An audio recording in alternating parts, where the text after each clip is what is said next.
Across the UK, online and on DAB. Talk Radio. We'll get you talking. Talk Radio. Thank you, Johnny. Thank you, Ash. Man alive, they always have the studio so hot in here. Busy show tonight, 0844 499 1000 if you want to give us a call. I'm about to set up the Periscope, and we've got Luke Haines in the studio as well. All of that and more after the news at 10 o'clock. Late night, Iain Lee on Talk Radio. We have ways of making you talk. Are you mad like Uncle Terry? Or are you mad like Mum? Flapping like a flip-flop as your stitches come undone. Are you mad? Are you mad? Are you mad? Are you mad? Are you mad? Are you mad? Is your bothering low level?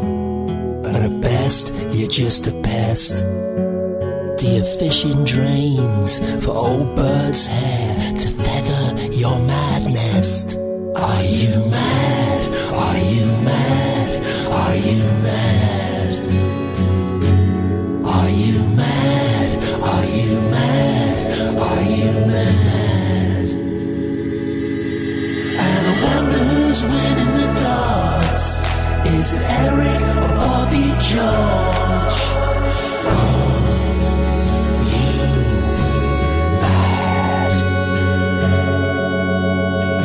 Best years behind you. Do you shake like pots and pans? Have a rummage in the freezer, love. Are you freak of mad? Are you mad? Are you mad? Are you mad? Are you mad? Are you mad? Are you mad? Spaghetti hoops, spaghetti shapes, alphabet spaghetti. Are you mad? Now, I got a feeling it goes on. I've got a feeling you're not going to be hearing that too often on the radio. How many... I love that. I think it's brilliant. I've had that on a loop today. That's the family version of it, guys. How many other songs mention alphabet spaghetti? I don't think any do. Luke Haines wrote that, sang it. You're here in the studio. It's nice to meet you. I am here, yeah. This is from... Get a little bit closer to the mic. Okay, this is from the new album, Smash the System. Now, normally when people come on, I try and avoid the greatest hits, but I feel I have to do a little bit of shorthand for some people that might not. There's only one, so it's quite, we can be quite quick on the greatest hit. It's Black Box Recorder, Facts of Life. That was the big hit single. Yeah. But you've done other stuff that people might be aware of. I mean, the Auteurs, of course. Yeah. Were a big band. The Facts of Life. I love the fact that it's a rip-off, and I say that with love. Yeah. Of Billy, Honey to the Bee. Well, yeah, it was Honey to the Bee, and it was also quite a large part of the All Saints Never Ever. Yeah, because those kind of records were quite big at that time. And John Moore, ex Jesus and Mary Chain, who he and I wrote all the Black Box Recorder songs. So we kind of very cynically listened to what was on the radio at that time.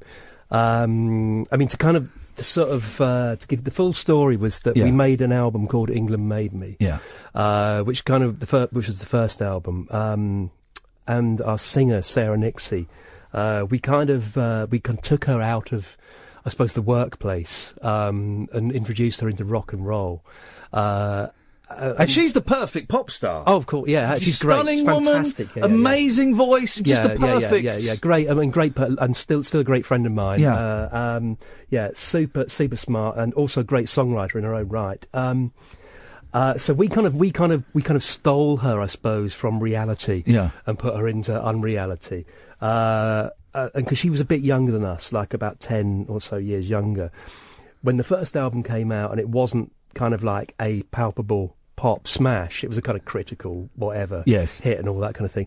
We sort of felt guilty about it, so the first thing we did was we kind of sat down And we thought we've got to actually write Sarah a hit record. Yeah.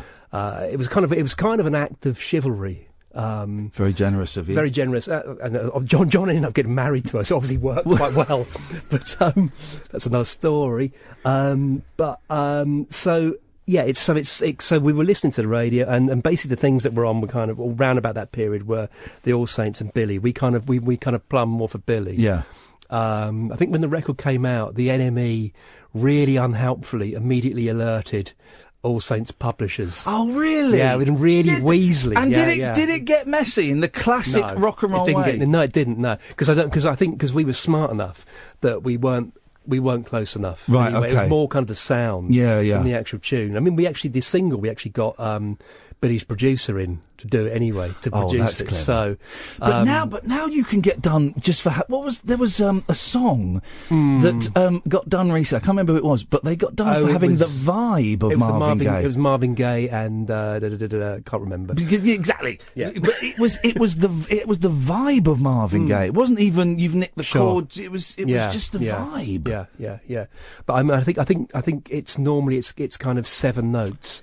Yes, that have to kind of correspond. Is that true? Because you must be aware of Frank Sidebottom.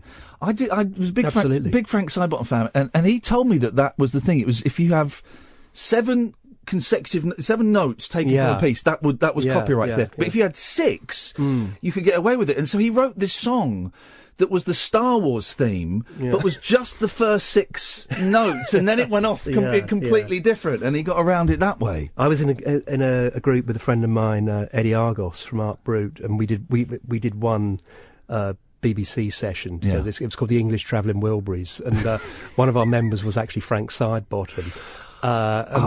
Sadly, though, Frank got the day of the session wrong.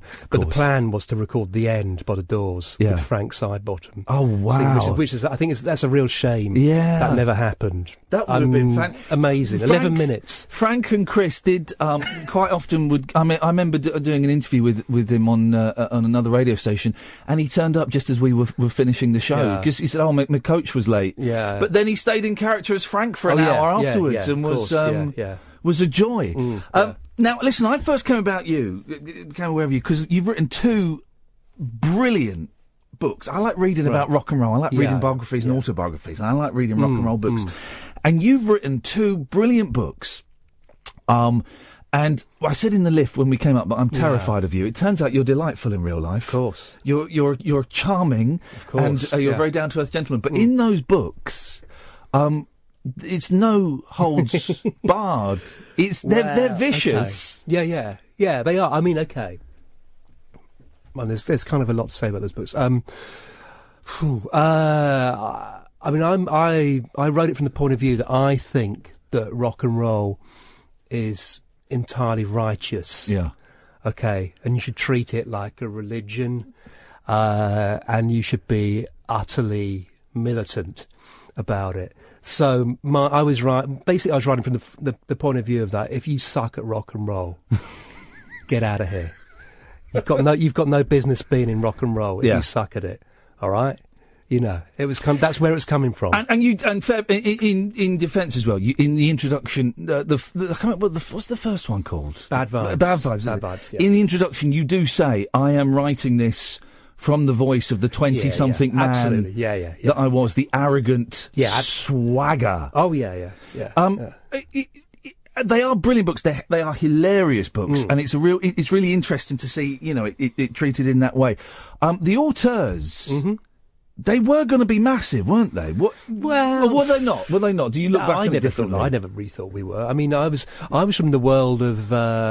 I was putting out records in the 80s. I was in a band called The Servants, which were kind of part of very loosely, broadly, part of the whole kind of C86 thing. And in those days, people had an ambition to sell like 500 records. Yeah. And that wasn't a low ambition. Yeah. People had kind of quite high artistic ambitions, but that was the reality.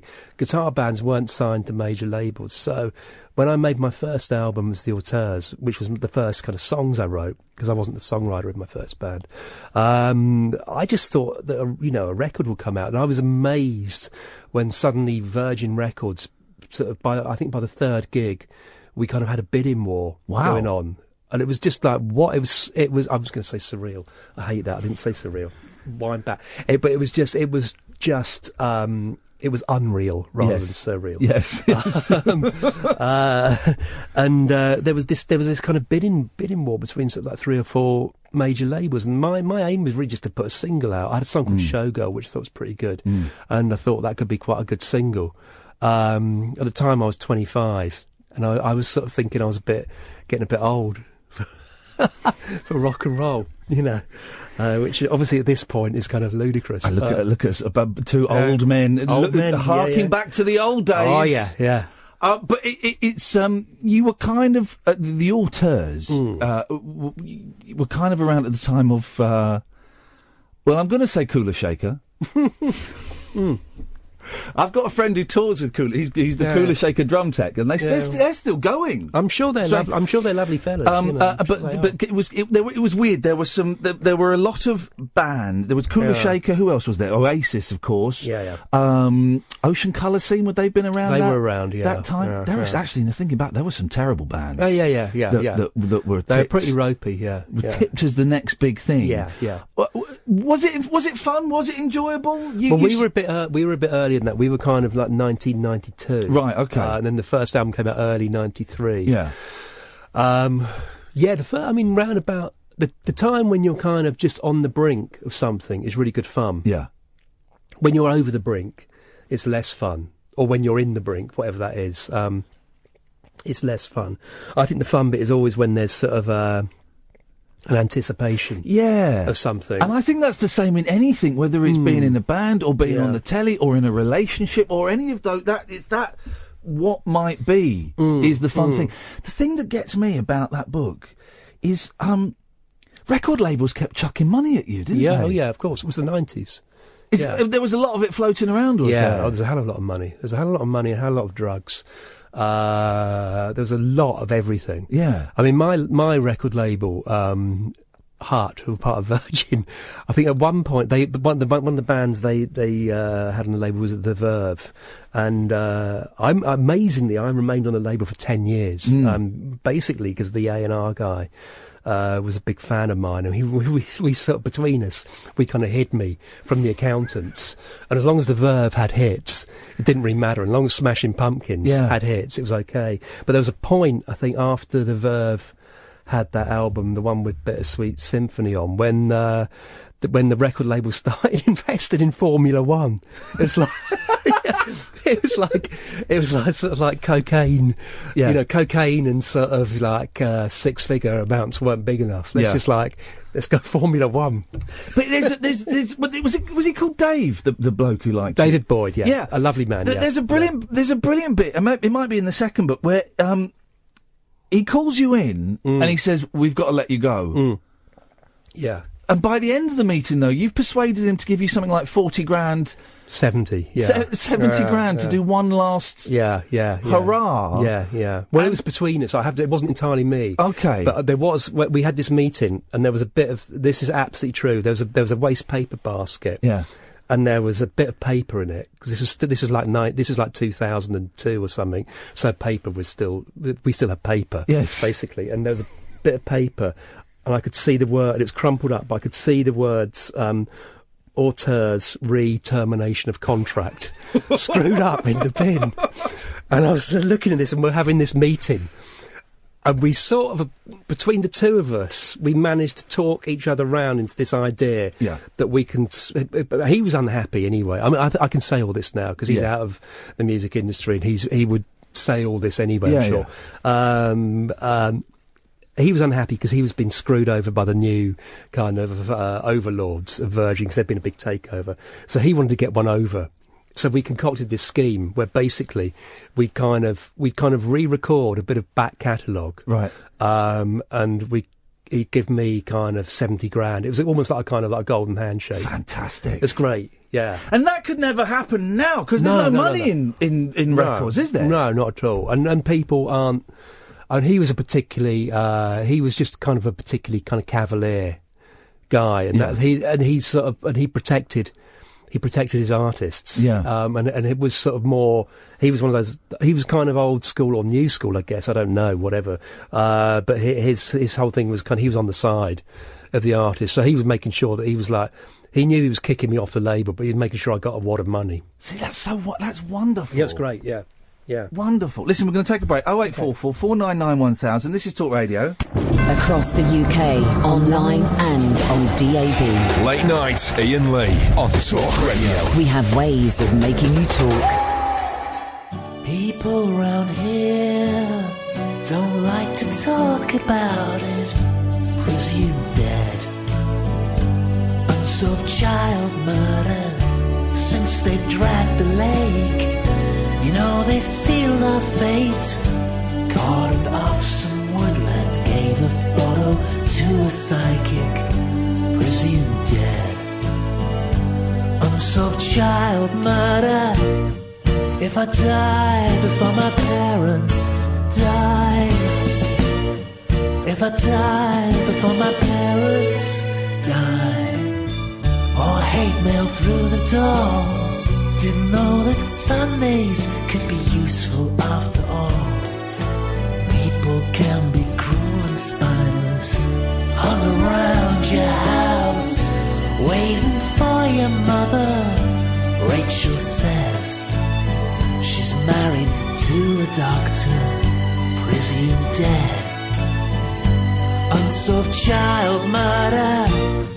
If I die before my parents die.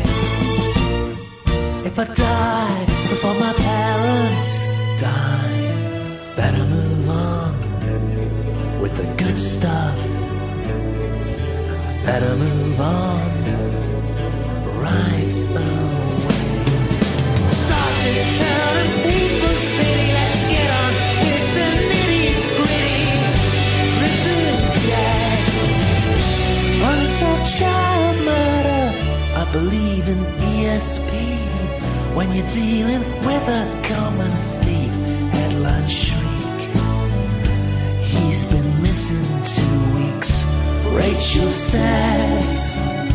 When they find him, we can cure him.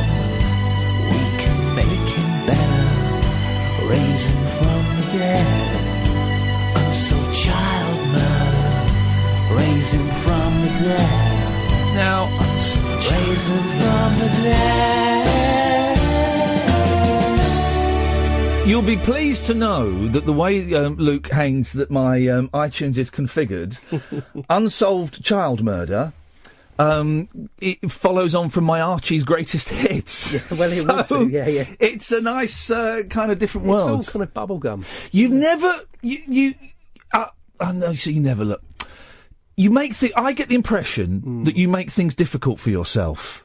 Do you know what I mean? For example, having a song called Unsolved Child Murder, which is obviously a pop classic, and, you know, some of the other... I mean, after the Facts of Life with Black Box Recorder, you kind of scuppered that, didn't you, by releasing a song that wasn't the obvious pop follow-up? Well, I don't know. I mean, I think Black Box Recorder got kind of...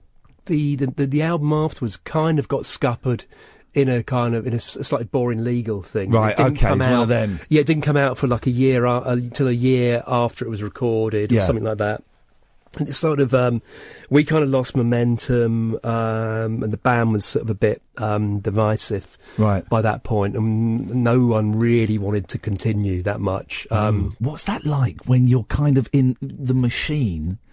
And well, we weren't in the machine. It was, I mean, we had a choice. You know, we could have walked or not. Yeah. But we sort of took the kind of slightly grown up choice. Well, we're just going to see this through. Yeah. It was fine. You know, it was all. I mean, it wasn't. I can't make it actually any more interesting. It was. It's just a bit boring. Come on, give us the drugs and the fighting. There weren't too many drugs at that point. It was just like a bit of a boring legal to do going on. It wasn't anything to do with us. It was to do with like another label and tax man. And so we were kind of we were part of a kind of whatever in the receiver's shelf or whatever it is, and we just had to wait until someone else sorted it out. So that's sort of what happened there. But I wasn't, to be honest anyway, I wasn't... after we had the hit with Black Box Recorder, I wasn't actually that bothered about it anymore. Do you get bored quite easily? Yeah. This is what... Because there's so many bands, so many different projects, so many... offshoots and Bardamine off and all these little...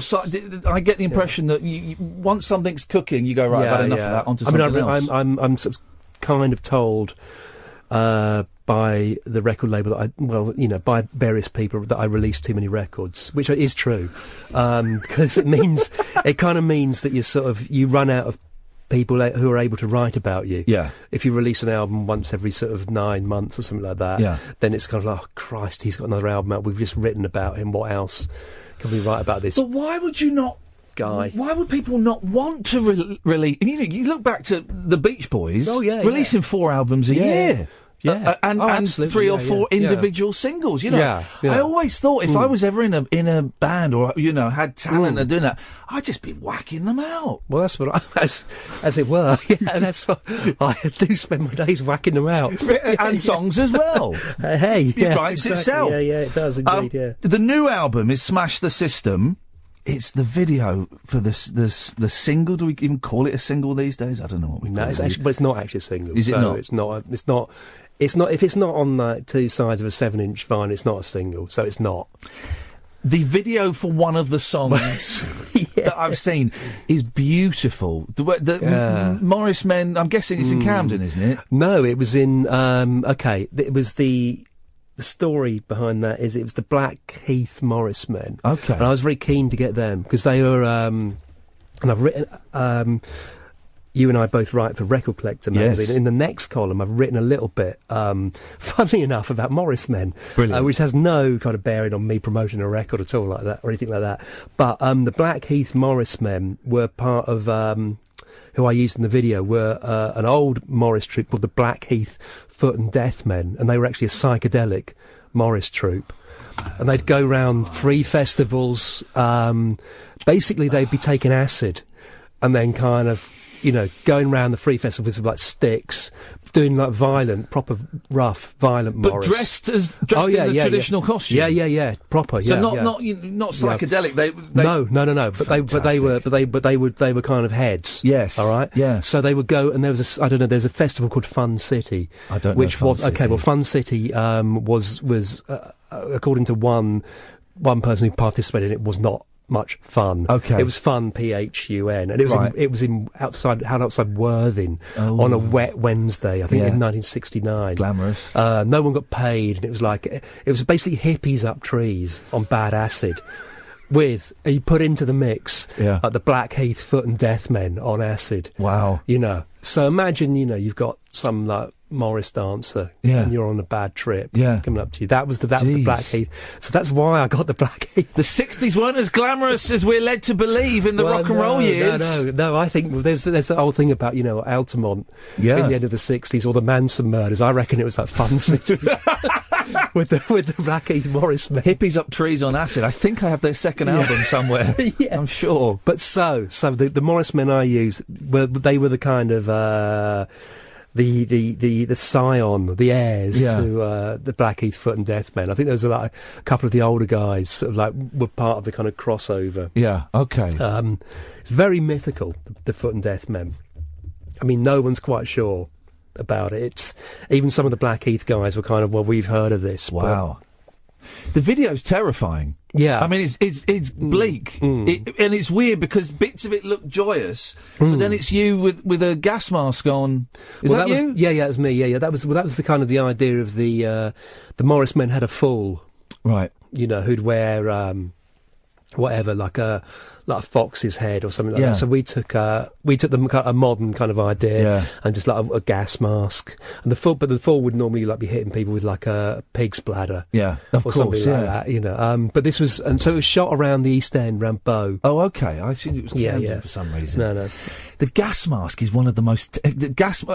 have you seen Threads? I have, yeah. Oh man, alive! Yeah. For some reason, and I feel bad for mentioning it, but Threads is a constant thread on this show, and people keep coming back and going, "Oh, I heard you mention this film called Threads the other day. I thought I'd watch it, and now I want to kill myself." Yes, yeah. And for me, it's the image of the traffic wardens with the gas masks on, and it's just, it's an horrific image. Yeah.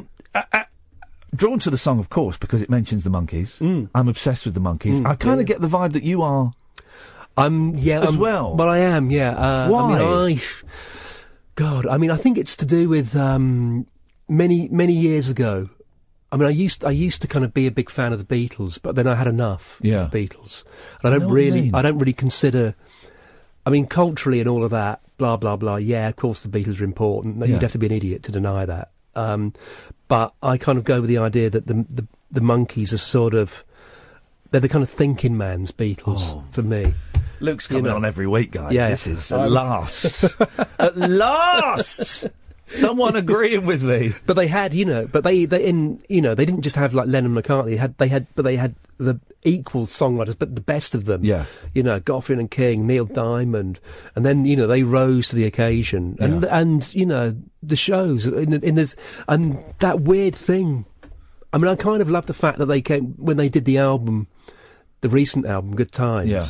That Mickey Dolenz has completely kind of grasped this thing about. Yeah, but we were never a group, so we can do it. And one of us is dead. Yeah. So who cares? Yeah. We can do what we like. And he completely kind of grasped that early on, and they all did. I think they're amazing. I think the albums should be taken seriously as proper albums of the 60s in the way that. Things like, Younger Than Yesterday by the Byrds, or Revolver, or the usual blah blah. Oh, they're more fun than the Byrds. Oh, yeah, the Byrds are so dry, I think. Yeah. I mean, that was just an example. I mean, I'm not a big kind of like Birds. The Blurds, yeah. I think they need to be. They should be kind of up there with, bands like Love and things like that, I think, something like Headquarters is up there with the best of the mid-60s albums. There's a new book out. And people get annoyed because I bang on about the Monkees all the time. Indulge me for it. There's a new book out that dissects Head. Just takes it, tears it apart and analyses it and gives it the respect that it's due as this massive, well, it's not massive, but this cultural movie, this suicide note from the biggest pop band at the time. They killed themselves literally and metaphorically on screen. With that movie. Yeah. And your review of the new album was brilliant. It's something along the lines of, there was a chance they could have effed this up spectacularly. The Monkees do not eff up this album. This is a completely un-effed up album. It's just a joy to read. But I think they kind of stuck to their original ideas of. Again, they had the best songwriters apart from Noel Gallagher, obviously. The most unpsychedelic man in Britain, you describe him as. I think whatever you think of me and whatever you think of Noel, I think we've got to agree on that. I never got Oasis. Well, no, I kind of got them on the first album. What I didn't get was the sort of media reaction to them. I kind of get the idea that they were a sort of people's band, but then I thought there should have been a bit of a kind of like, rather than the media consensus just being, they're the people's band. Yeah. Let's all kind of like kiss ass. Yeah. Kiss ass. I didn't mean to say ass. I know what's going on there, man. Yeah, terrible. Yeah. You've said surreal. You've kissed Jesus ass. Christ, you've changed, Haynes. You're not the guy that wrote those books. Bloody hell! Oasis was. I remember at the time thinking, yeah, it's all right. I like She's Electric. I think that's a brilliant little pop song. The rest of it, it's like, it's all right. I like the one I liked. The one I really liked is the one. It was a B-side. It was called Round Our Way. I don't know. But it's called Round, and it's Round Our Way, A-R-E way, which I didn't mind. The lack of because I don't care about that. Almost Slade. But it had the line round our way, birds are singing. Round our way, birds are minging, which I thought was great. And that's what I thought when Noel kind of tries to write his sort of ponderous stuff, his ponderous, like useless kind of like 4 and 20, 4 and 20, whatever, da-da-da's, you just go back to that. Just have a listen to that, and that's what it's about. Nat has tweeted, Luke Haines is a legend. I can't phone in because I would be starstruck. I thought he was going to say I'd be sick. No, people who enjoy it. Okay. 0844 499 1000. I'm Iain Lee. This is Talk Radio. Late night conversation worth losing sleep over. Iain Lee. On air and off the leash. On Talk Radio. We have ways of making you talk. We're just geeking off. I've given Luke Haines the Mickey Dolenz album that I put out. It's, the first couple of songs I think, are quite experimental and quite odd. Because he was the first ever Moog synthesizer in pop music was on a Monkees record. And it's pronounced Moog, not Moog. I always feel Moog, weird saying Moog. I hate saying that. Well, I've been sort of like, almost taken out and taken outside by synth heads, metaphorically. Really? That wouldn't happen, obviously, but of course. for mispronouncing. Do you say Moog? I would naturally say Moog. I don't like saying Moog. I don't like saying Moog. It is Moog, though. Yeah. I don't like saying it, but I don't like to say I it. just was worried that you pick me up, and if you don't, one of these people listening will pick me up. I've just said ass, so That's true. This has been a very surreal first hour of the show. It's got to be said. This is your new record. Is it on record at all? Does it come out to you? It is on vinyl. Yeah, brilliant. Yeah. I think the vinyl's out in November. It's on red vinyl. Oh, it's on Cherry Red Records. They're a brilliant label, aren't fantastic. they? Yeah, they're great. If you're bored one afternoon, guys, go on the Cherry Red website and just scroll through the stuff they've got. They do every. I mean, of the new. What I love about Cherry Red, apart from all the reissues, and I say this with with love in my heart because they know that I love them. But the current roster, I think, features me, The Fall, Van der Graaf Generator, and the 3 Degrees. Wow. And that's a roster. That is, I mean, imagine... This is of the new albums, the new artists. Imagine that festival. I was going to say, imagine that Christmas party. I would be there.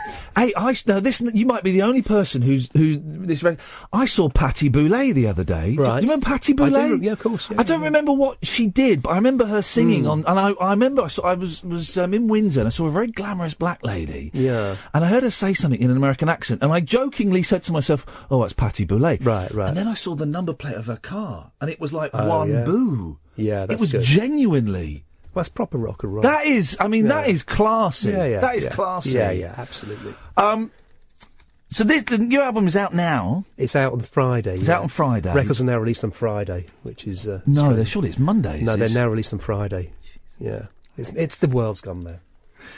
My friend Scott is just messaged, "I'm wetting my pants here. The Auteurs are one of the effing greatest bands ever." Well, thank you, Scott. The titles, I mean, we played Are You Mad from this, which I just had me in hysterics today. I love humour in music, when it's done. Yeah. I don't know if it's meant to be funny. It might be a terrible story of... Yeah, it kind of is. Yeah. Bruce Lee, Roman Polanski and Me.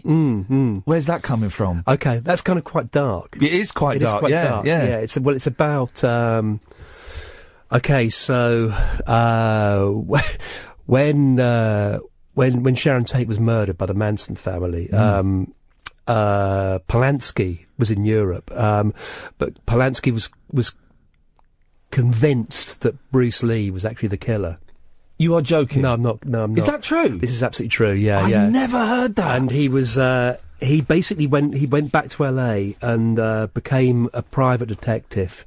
And there's a thing about, because there was something. Is this so you winding me up? No, this is absolutely true. Wow. Yeah, this is absolutely true. A friend of mine has actually written a screenplay about this, wrote a screenplay about this a few years ago, which was actually passed by Polanski's agent, who sort of like said, yeah, this is true, but we can't get Roman really to sort of sign off on it. No. But... Because he doesn't want to go back to that, obviously. He also doesn't want to go back to America, but he that's a different... Go back to America, no, of course. Kettle of fish. But yeah, so it's basically a kind of mixed up kind of sort of pop art I suppose, take on that story. Yeah. And Polanski was convinced, even when Manson was sort of brought in, and I think during the trial, Polanski was convinced it was still Bruce Lee. Because Bruce Lee was rumoured to have had an affair with Sharon Tate. Bruce Lee was my first ever obsession. Before I got into the Monkees or any of that, Bruce Lee when I was 11. My parents used to let me go and rent, like, really Bruce Lee films. They were X-rated. Fist of Fury. Fist of Fury's a grim film, you know, and The Big Boss as well, jeez. But that was really big when you were a kid in the 70s. Those films were kind of like, have you seen?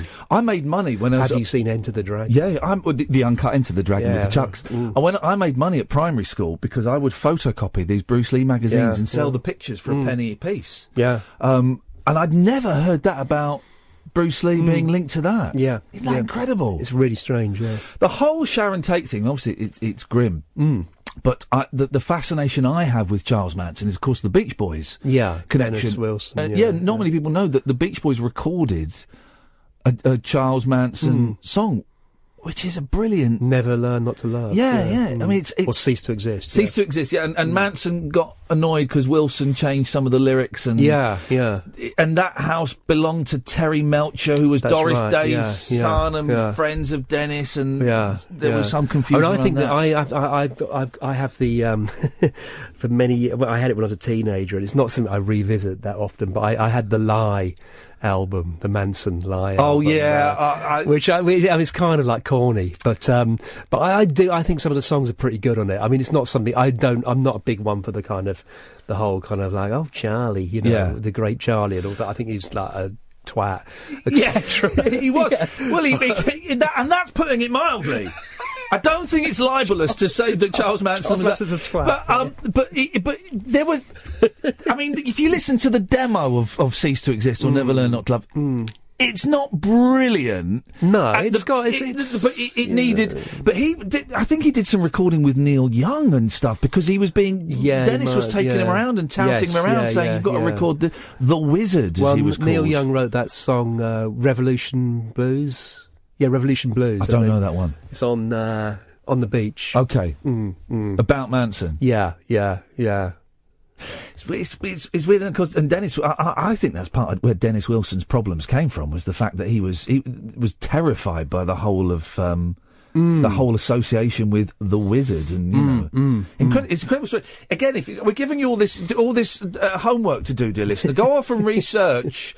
Dennis Wilson and Charles Manson. Dennis Wilson just popped up at his house one day, and there's loads of girls there or something, That's and they right, said, we want to give you sex and drugs. And Dennis was kind of big for that. He was big for sex, big for drugs. He was, and he regretted that. It didn't go.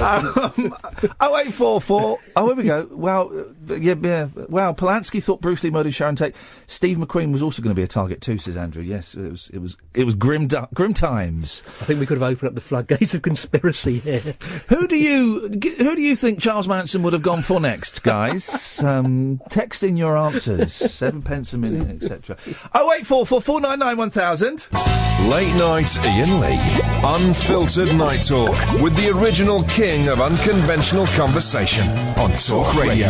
We have ways of making you talk. Guys, if you're watching on Periscope, you're getting a whole other show. You're getting a whole other show. The Manson talk has evolved and has gone on. What would you say is the Beach Boys' greatest album? Okay. Well, I would go... I like the 70s stuff. I much prefer the 70s stuff. Yeah. What I like in the Beach Boys, I like the kind of early surf stuff. Yeah. Kind of mid-period surf stuff. Some kind of like... I Get Around... Help Me Rhonda. Yeah. That sort of period ran about sort of like 63, 64, 65. I'm maybe over familiar with the later 60s stuff like Pet Sounds and Smile and all that stuff. So I prefer the 70s stuff. I mean, I suppose Surf's Up is the one from the 70s, but I have a soft spot for stuff like, I have a soft spot for the Light album. I like the Light album. And Love You, obviously. Love You I don't like. You know, it's like get mainly it. Brian. I don't get it. I've tried. Yeah. I don't get it. For me, the best Beach Boys album is Sunflower. Yeah, I think that's a masterpiece. Yeah. So, Sunflower is the Beach Boys' Pet Sounds, as far as I'm concerned. Okay, yeah. But LA is the one with, and occasionally, if we're low on calls, I will dip into the 12-minute disco version of Here Comes the Night. But it's also got stuff like Good Timing and things like that, which is great. Angel Come Home. Yeah. And Baby Blue, that's... It's a kind of great kind of...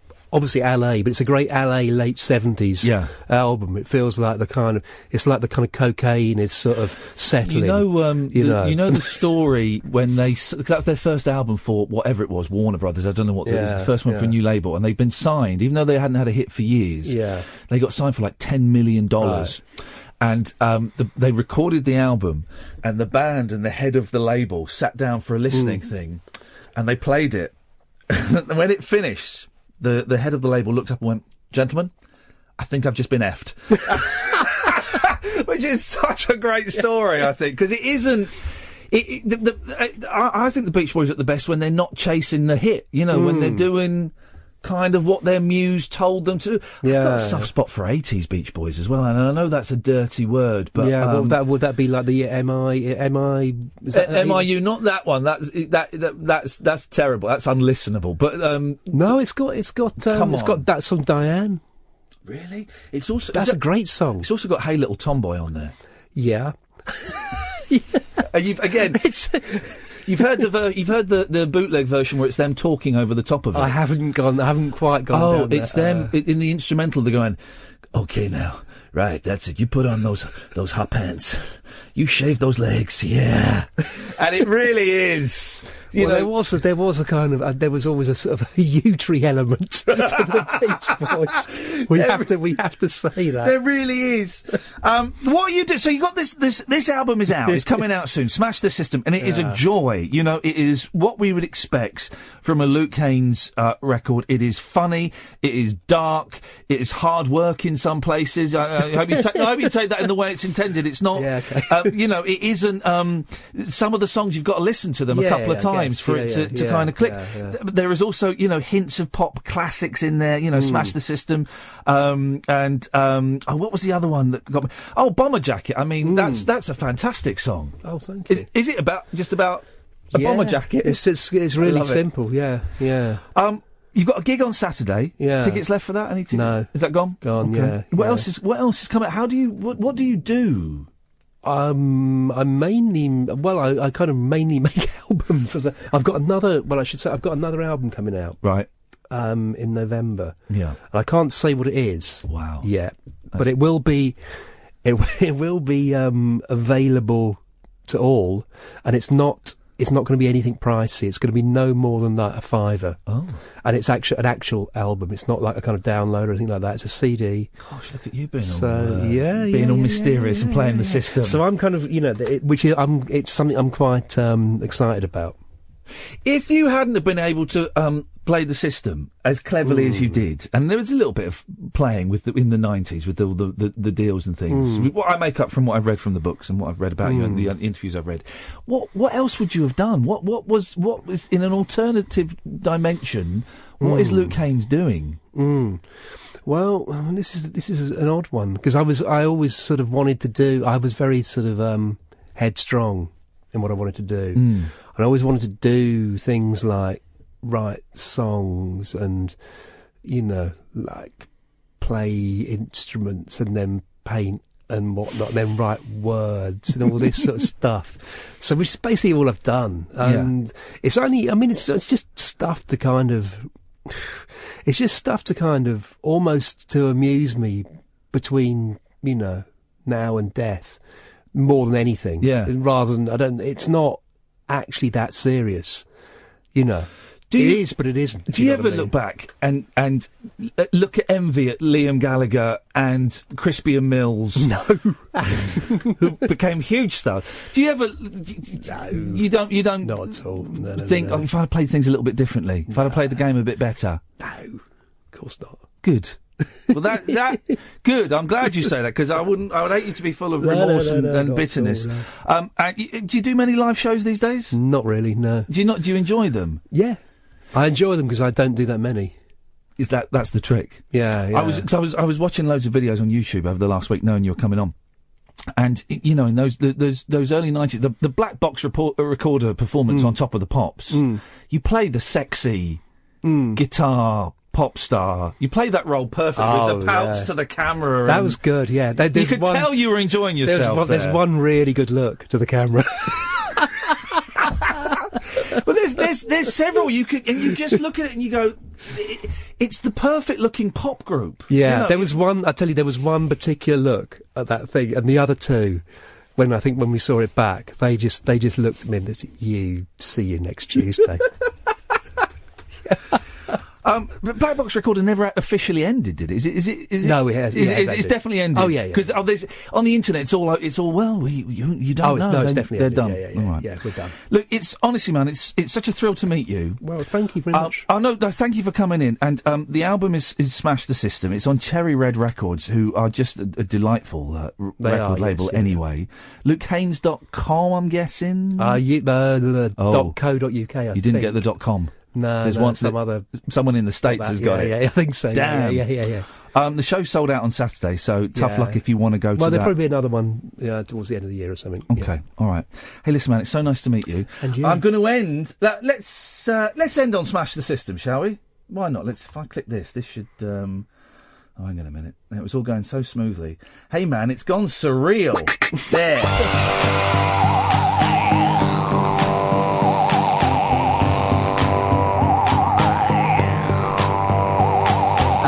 In a jar in East Berlin, I was clinically depressed at the state I was in. Buddy in East Germany, playing by the wall.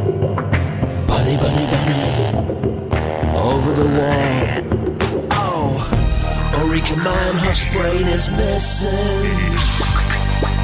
Organic matter on the run.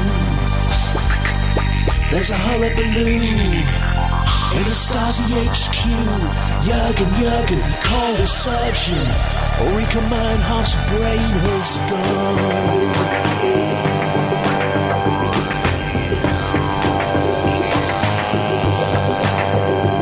Some bloody do-gooder sent me away, and they sent out a search for the runaway brain. Buddy in Berlin, playing by the wall. Buddy, over the wall. Ulrike Meinhof's brain is missing. Organic matter on the run. There's a hullabaloo in the Stasi HQ. Jürgen, acting surgeon. Ulrike Meinhof's brain has gone.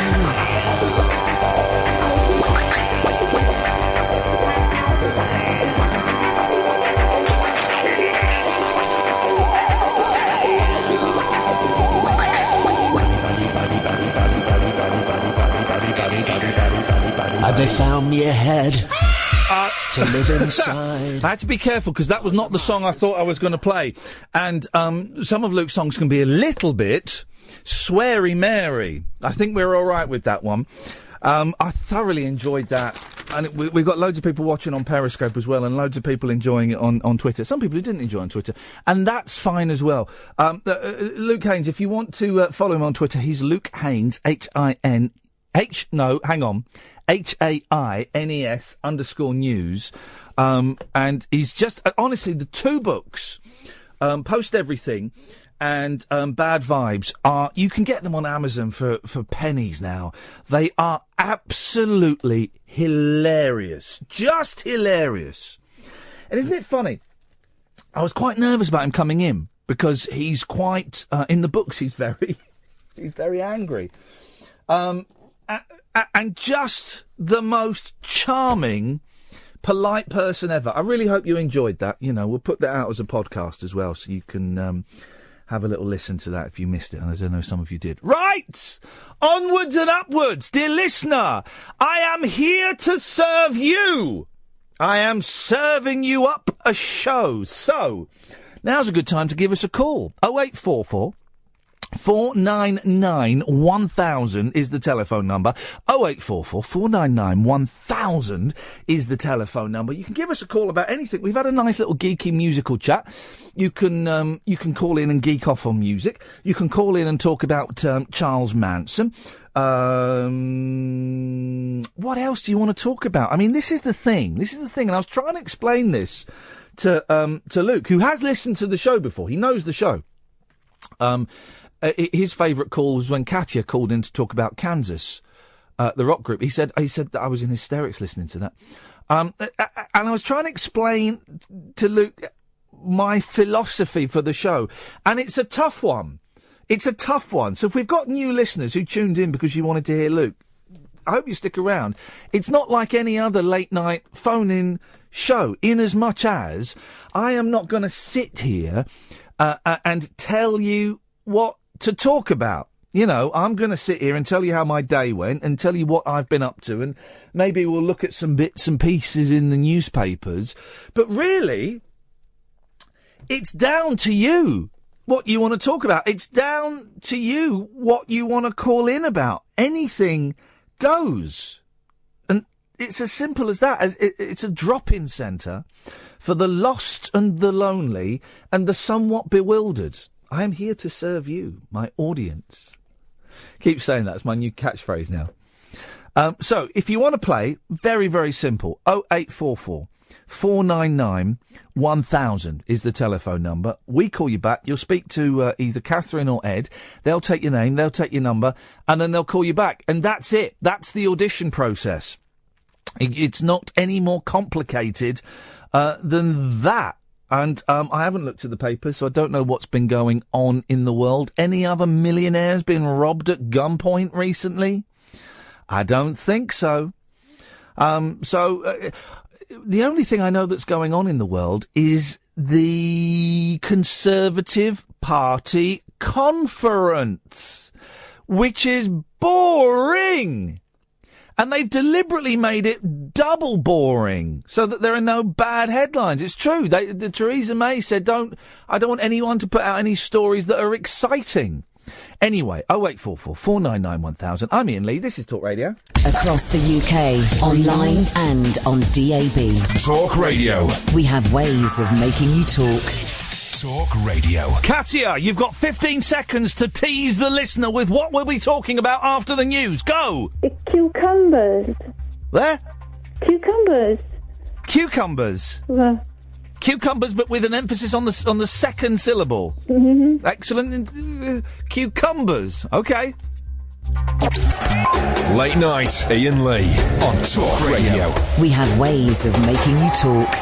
Well, I'm not the kind to kiss and tell, but I've been seen with fire up. I've never been with anything less than a 9. So fine, I've been on fire with Sally Field, gone past with a girl named Bo, but somehow they just don't end up as mine. It's a death-defying life I lead. I take my chances. I die for living in the movies and TV. But the hardest thing I ever do is watch my leading ladies kiss some other guy while I'm bandaging my knee. I might fall from a tall building, I might roll a brand new car, 'cause I'm the unknown stuntman that made Redford such a star.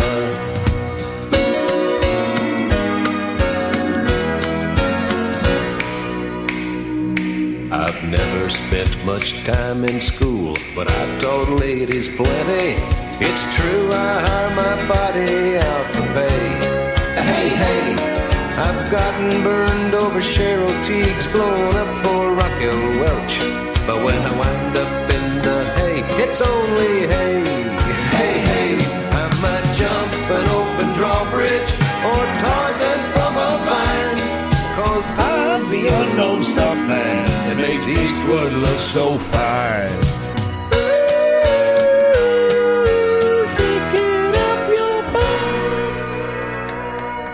Speaking of that, it's Katia! Yes, hello, good night.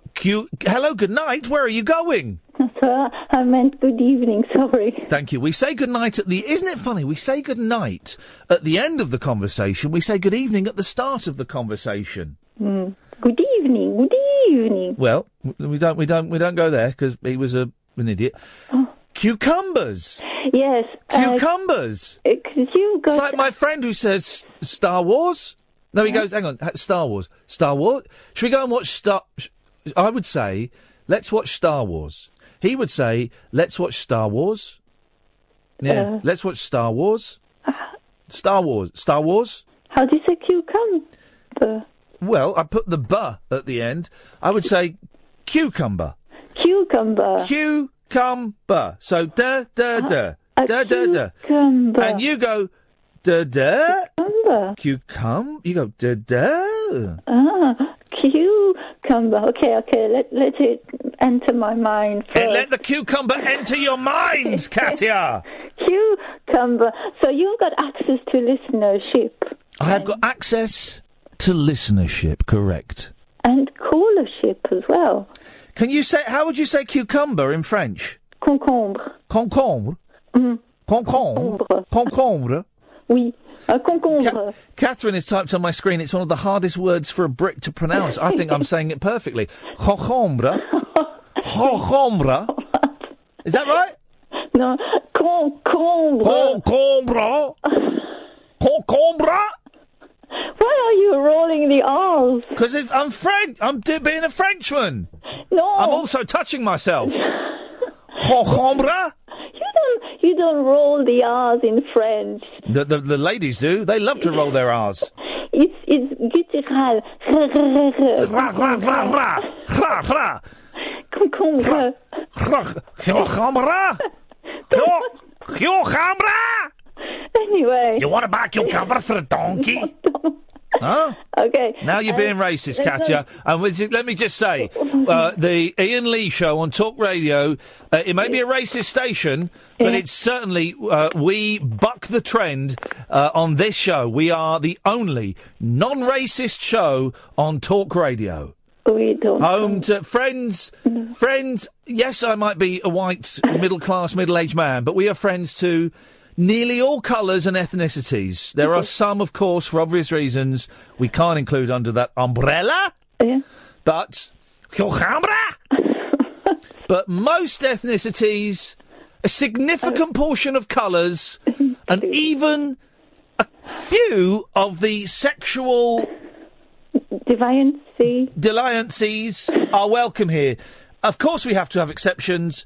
That we have to have standards. So the cucumbers. Yeah, that's what I want to know. What? I want to know. What do they call them in America? They call them. No. They call what? Don't say no. I've not finished. Okay. They call them something else, don't they? I know you're thinking of eggplants. No, I'm not thinking of eggplants. When they mention cucumber in Home and Away and Neighbours, yeah, they call it something else. Courgette. I don't know. Let's hang on a minute. Pablo? Hip, hip, hip. We haven't got time for that. Oh. What do they call cucumber in Australia? Cucumber? That's not helpful to anyone, is it, Katia? I've put his microphone down. He's standing in the metaphorical corner until he's learnt his lesson. I'm doing this for the fans and the audience. I'm serving you.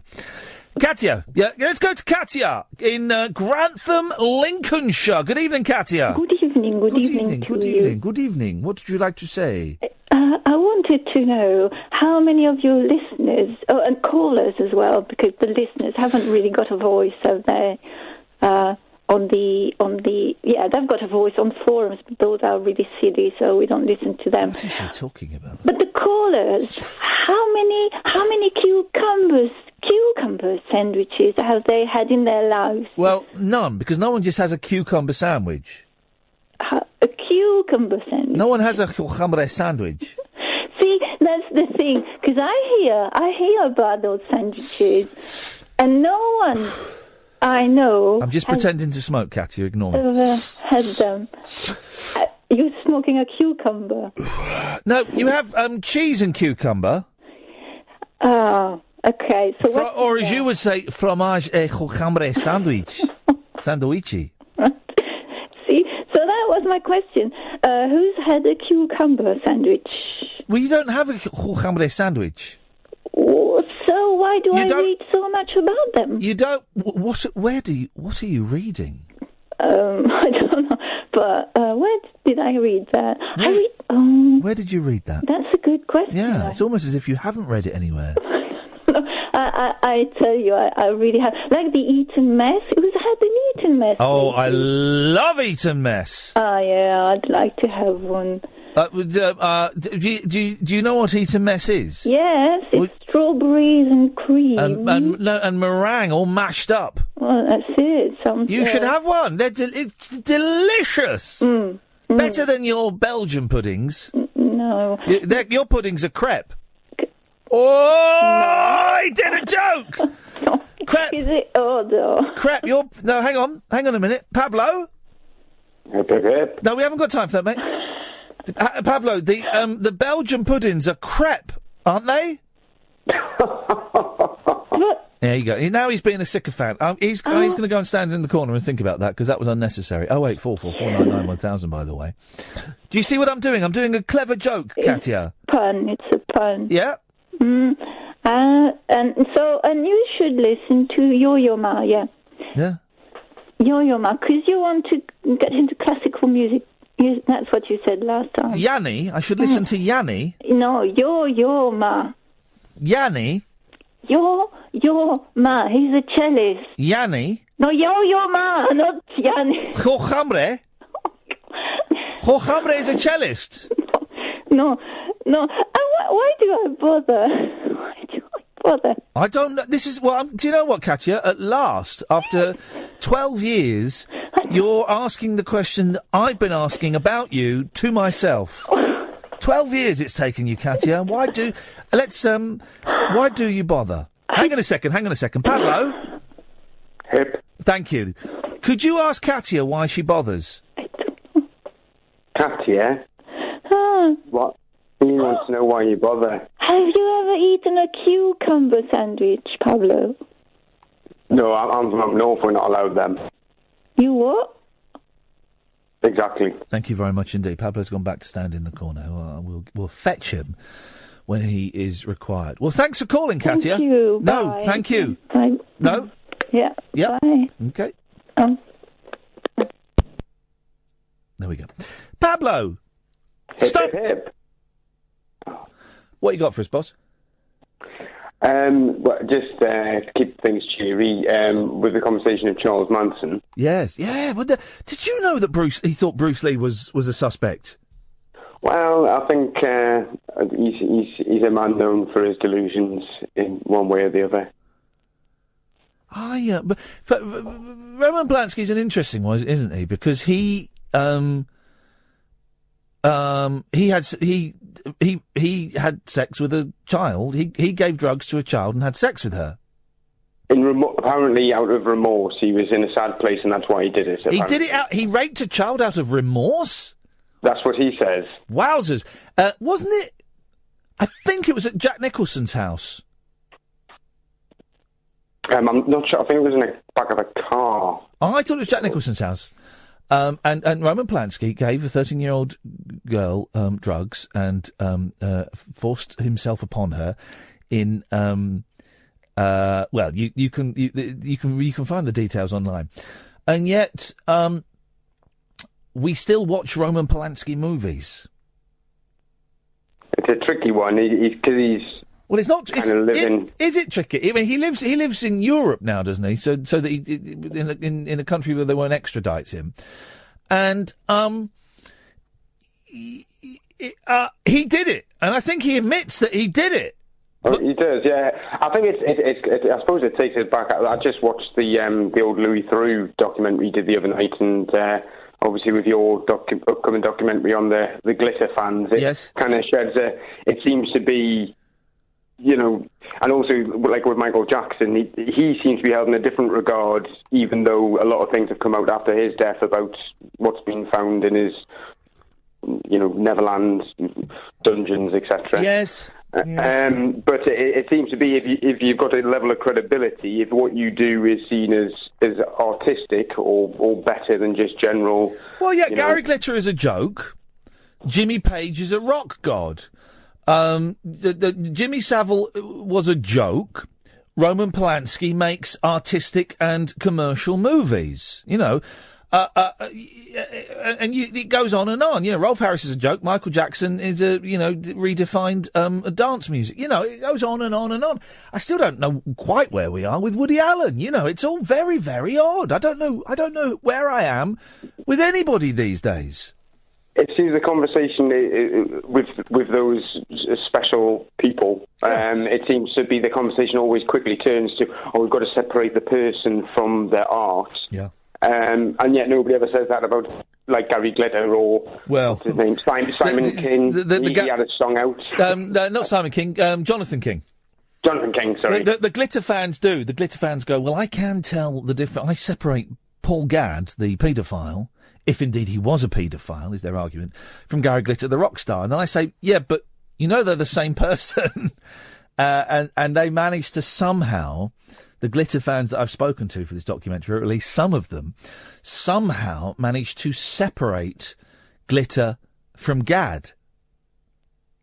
I mean, you could even possibly take it as a bigger, conversation about how society views, like, paedophilia. Sometimes it's a sickness.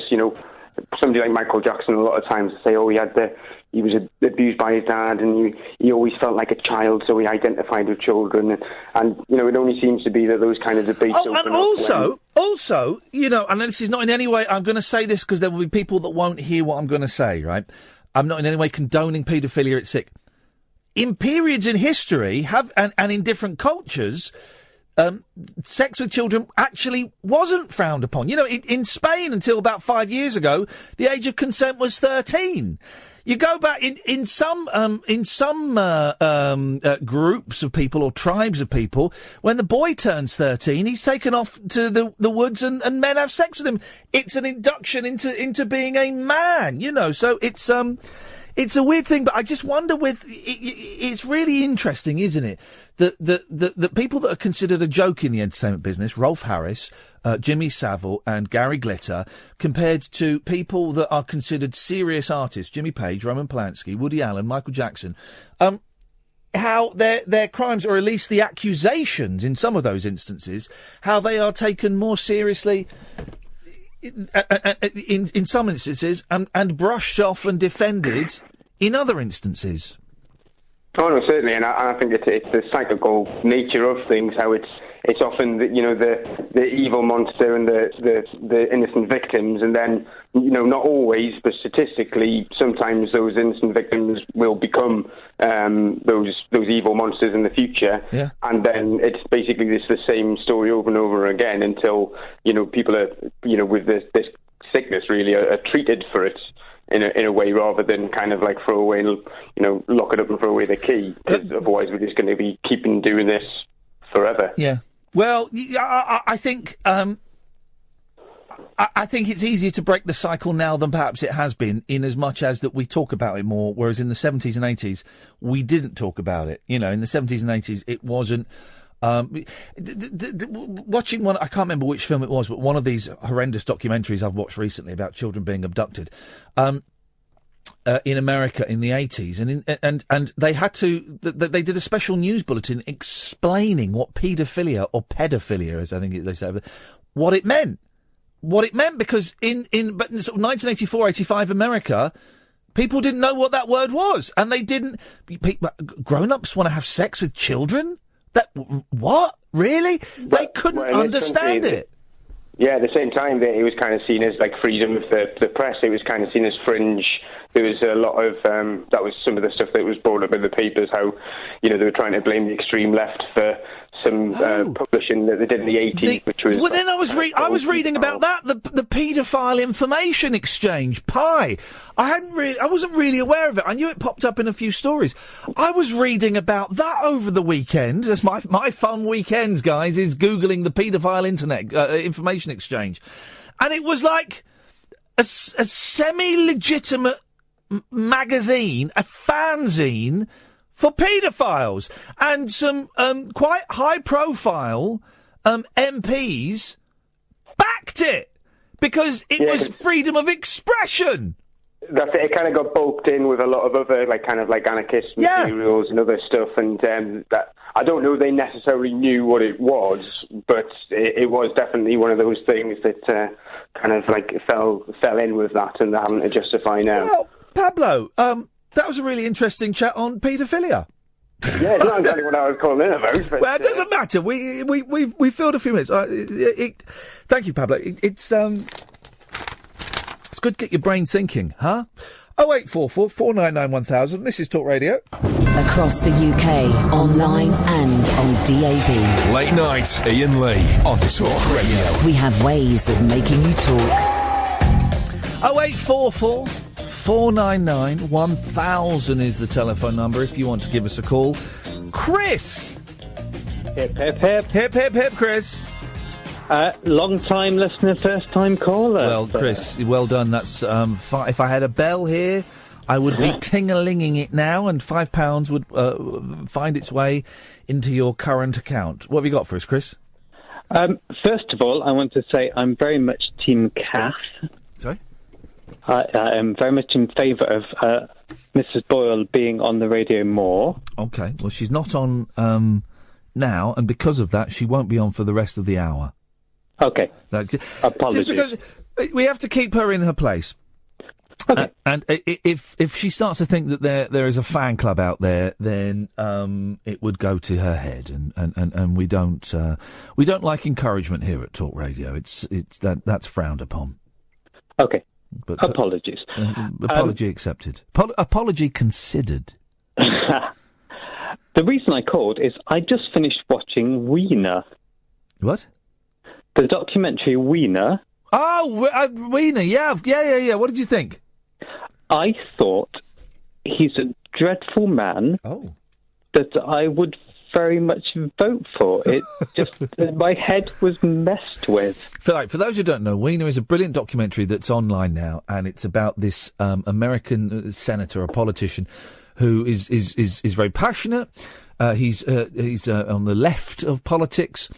And he gets caught up in a scandal where he's been sexting pictures of his body and his penis, his wiener, no doubt, to various young women. A couple of years pass, and he decides he wants to run for mayor of New York. He's running for mayor of New York, and halfway through the campaign, more pictures come out. I felt sorry for him. Yeah. He seemed like an entirely decent guy. Yep. Who had strong opinions about the working conditions of the people of New York, and then he got caught up in all this nonsense. And yes, he did terrible, terrible things, and he mistreated his wife. Well, he didn't do terrible things. He didn't rape anybody. No. He didn't, he cheated on his wife several times. It could be argued he abused his position of power, because he's not, didn't strike me as a particularly attractive man. So, it was a power thing.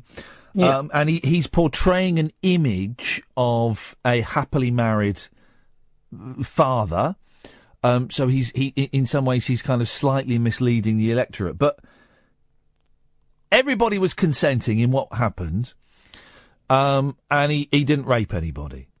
Yeah. So I wouldn't say terrible things. Yeah, no, I think that's fair, and it felt uncomfortable the way the media were behaving around him. Yeah. Certainly, when Howard Stern, towards the end of the film, made a situation I thought Howard Stern was an absolute arse in that film, as I do generally think he is anyway. Yeah.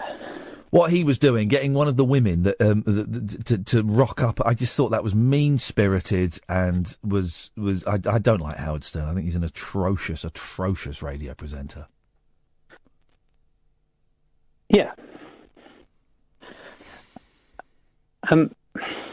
Go on. You want to? I feel like you're holding back, Chris. Say something. No. I just feel that maybe this expectation that politicians have to behave a certain way, and we back off from politicians being real. And we saw Anthony Weiner sort of being passionate and being fantastic and being fighting for the people, and we just it was peculiar how we turned on him. Yeah, completely. He's been done again since that film came out. Like, in the last couple of weeks, he's been caught out again. I didn't know that. No. Yeah, it appears to me, and what do I know? Why should I speak, for I know nothing? It appears to me that he's a sex addict, or he's an addict of some kind, and he can't stop doing what he's doing, to the jeopardy of his career. His wife will probably up and leave him at some point. I mean, his career is in tatters now. And, the fact that he keeps putting himself at risk for these cheap little thrills. But does it not sort of hark back to what Pablo was saying earlier? Should we separate people's sexual predilections from their talent? And he is a talented politician.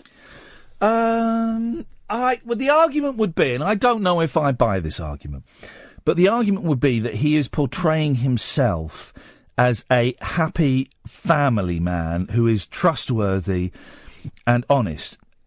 It appears he's not trustworthy in as much as he is not a happy family man. He is cheating on his wife. So it could be argued that is of public interest.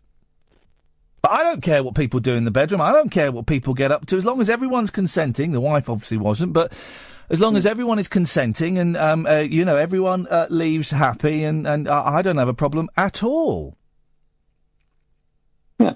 Oh, well, I'm glad I think we sorted that one out, didn't we, Chris? I think we did, yes. Excellent stuff indeed. Thank you very much indeed. 08444 499 1000.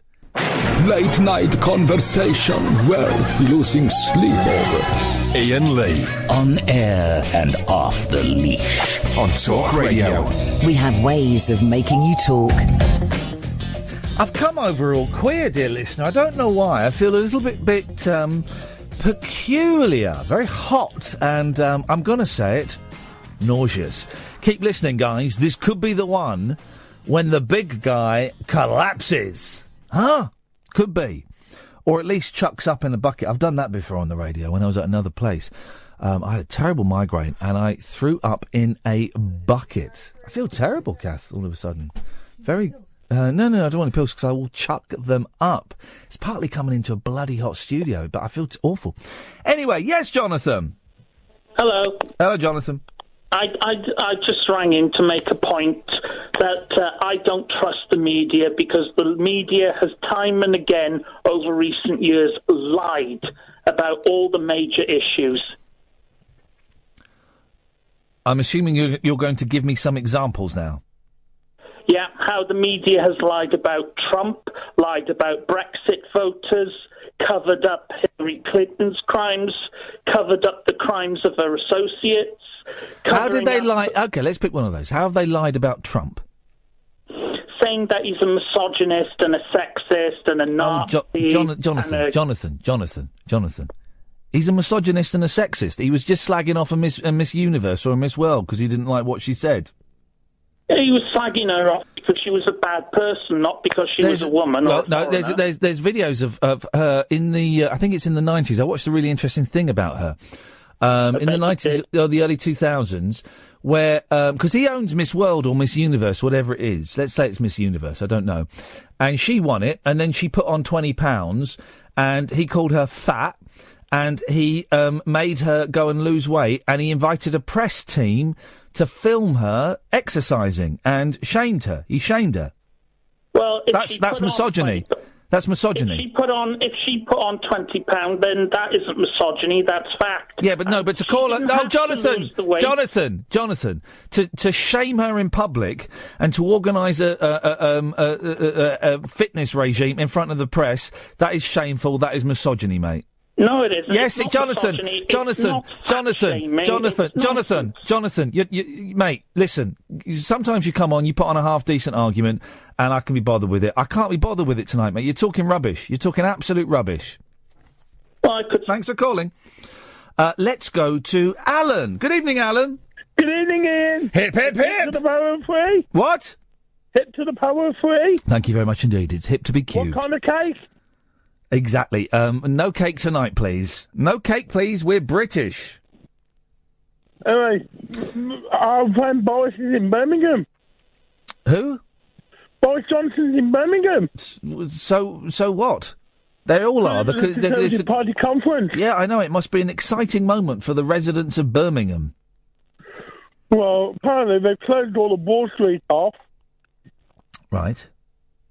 Because of the heightened security alert. Oh, jeez. I mean, terrorists aren't going to want to go to a conference, right? Because they're boring. I've been to party conferences. They are boring, man. Nothing happens. Remember what happened when the tours were in Brighton in 1984? And the IRA had that bomb in the Grand Hotel. I take back everything I said. Terrorists will want to go to conferences. They tried to take out Mrs. Thatcher, didn't they? Yep, they certainly did. They blew off the front of a hotel. I do remember that. I mean, the conferences are boring. This one is particularly boring because Theresa May is. I'm going to say this, right, and I think I'm going to be the first person to put my cards on the table about Theresa May. Theresa May is going to be the most boring Prime Minister we've had in decades, possibly even more boring than John Major. Boring than Major? They should bring back spitting image. Can you imagine her as a latex puppet? Can you just take that, whatever it is in your mouth, it just sounds like a sausage or something sausage-shaped. I'm sitting by the fish pond. That would be what it is. You're doing what by the fish pond? I'm sitting by the fish pond. Okay. She really is a very dull person to listen to in interviews because she's very monotone and she talks in this one voice and it's all very one note and very controlled and measured. And also, she doesn't reveal anything. With David Cameron and with Thatcher and with Blair and with Gordon Brown, they would say stuff. But she doesn't reveal. Brexit means Brexit. I'm not going to reveal anything. I'm not worried about the pound going to its lowest in years. She's just boring, man. Well, can you imagine if they brought back spitting image? No. It would be a great puppet like John Major. Yeah. I sold a spitting image puppet yesterday. Oh, yeah, which one? Mickey Dolenz of the Monkeys. I had to meet a man round the back of Waterloo, and this man came up to me, gave me 50 quid, and I gave him a spitting image head. It was very, very surreal moment. I mean, how did you manage to get Mickey Dolenz's head? I chopped it off his body. Ooh, cannibalism. Oh, I didn't eat it. I'm not a pervert, mate. If push came to shove, Alan, yeah? I would kill you, and I would feast on you.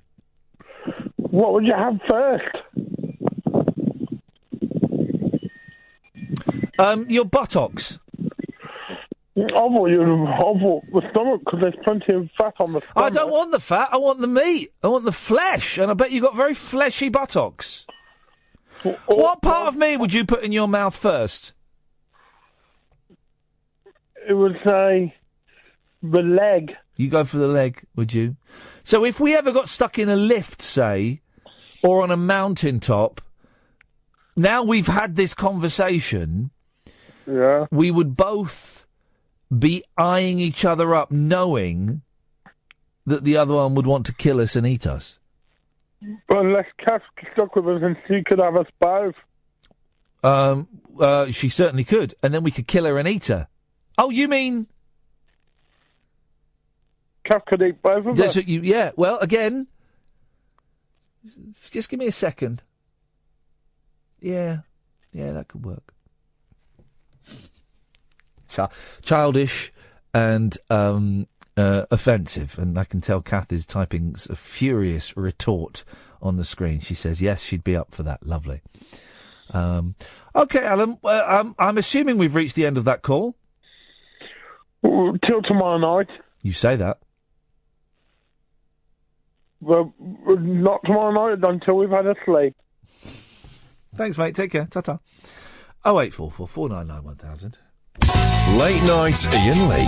Unfiltered Night Talk with the original king of unconventional conversation on Talk Radio. We have ways of making you talk. Evening, dear listener. This is Iain Lee. This is Talk Radio. It's the late night phone-in show about nothing. Imagine that, a show literally about nothing, where you can call in about any old iron, any old iron. Now, I'm not feeling particularly well. I don't know why. A little bit of a stomach bug, I think. So we might end the show with an interview I did a while ago with David Icke. How's about them apples? It's a good interview with David Icke, actually. You might enjoy it if you haven't heard it already. So we'll do that. Apologies to all the boys and girls listening at home. But, that caller just dropped off. Do you want to get Richie back, please? Yeah, these things happen. But do give us a call if you want for the next 45 minutes or so. 0844 499 1000 is the telephone number. We call you back. So far we've talked about cannibalism. We've talked about music. We've talked about all kinds of things. Maybe one day I should sit down and keep a note of what I'm talking about. It would be easier to refer to. Let's go to Richie. Evening, Richie. Oh my goodness! Am I straight on? Well, you have been waiting, and then you disappeared, and then you came back. So, I fell off. Do you need a run up? Do you want to wait for a minute? What do you want to do? Oh, you only gave me a second. Do you want 30 seconds thinking time? No, I don't need any time thinking. I can give you 30 seconds if you want. Hang on a minute. You're not ready. Go for That's it. unfair. 30 seconds. Just catch your breath. Here we go. Lovely.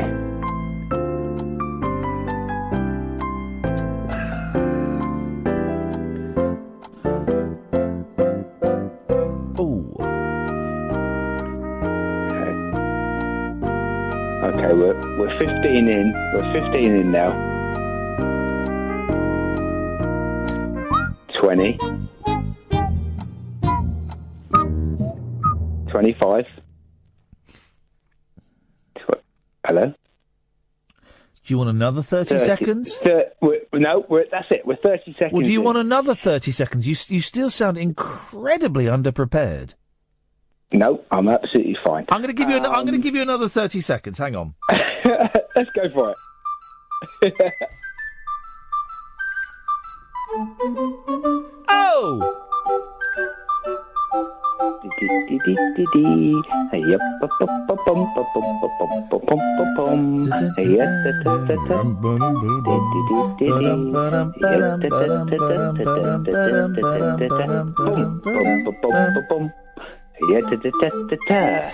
Here's a thing. I'm not really interested in the news. I think the news is overrated. And I forgot this because Luke Haines and I were chatting, but we both laughed when we heard the news at 10 o'clock that the woman, the lady, I don't even know her name. She was in the job for such a brief period. The lady that was in charge of UKIP has stepped down after being the leader of UKIP for 2.5 weeks. How the hell does that happen? What happened there? Blimey, UKIP, really? Really? The 2 United weeks. Kingdom Independence Party. Farage stepped down. They didn't let the black man go put his name. Do you ever? I can't remember his name. It's Stephen. Steady. No. He's black. He's mixed race. But there was a big furore that apparently he was Stephen something. Someone will tell me his name. He was 17 minutes late. Entering his application to be leader of UKIP, and they went, no, you're too late. And everyone's going, my goodness, mate. Is it because he's black? They go, no, we're not racist, but we're not letting the black man. No, he was 17 minutes late. No, we're not allowing that. And he was clearly the best candidate for the job. Clearly the best candidate for the job. I'd interviewed him once, actually. Really nice bloke, apart from the fact he's in UKIP. And they said, no. And then the lady won it. And then 2.5 weeks later, she stepped down.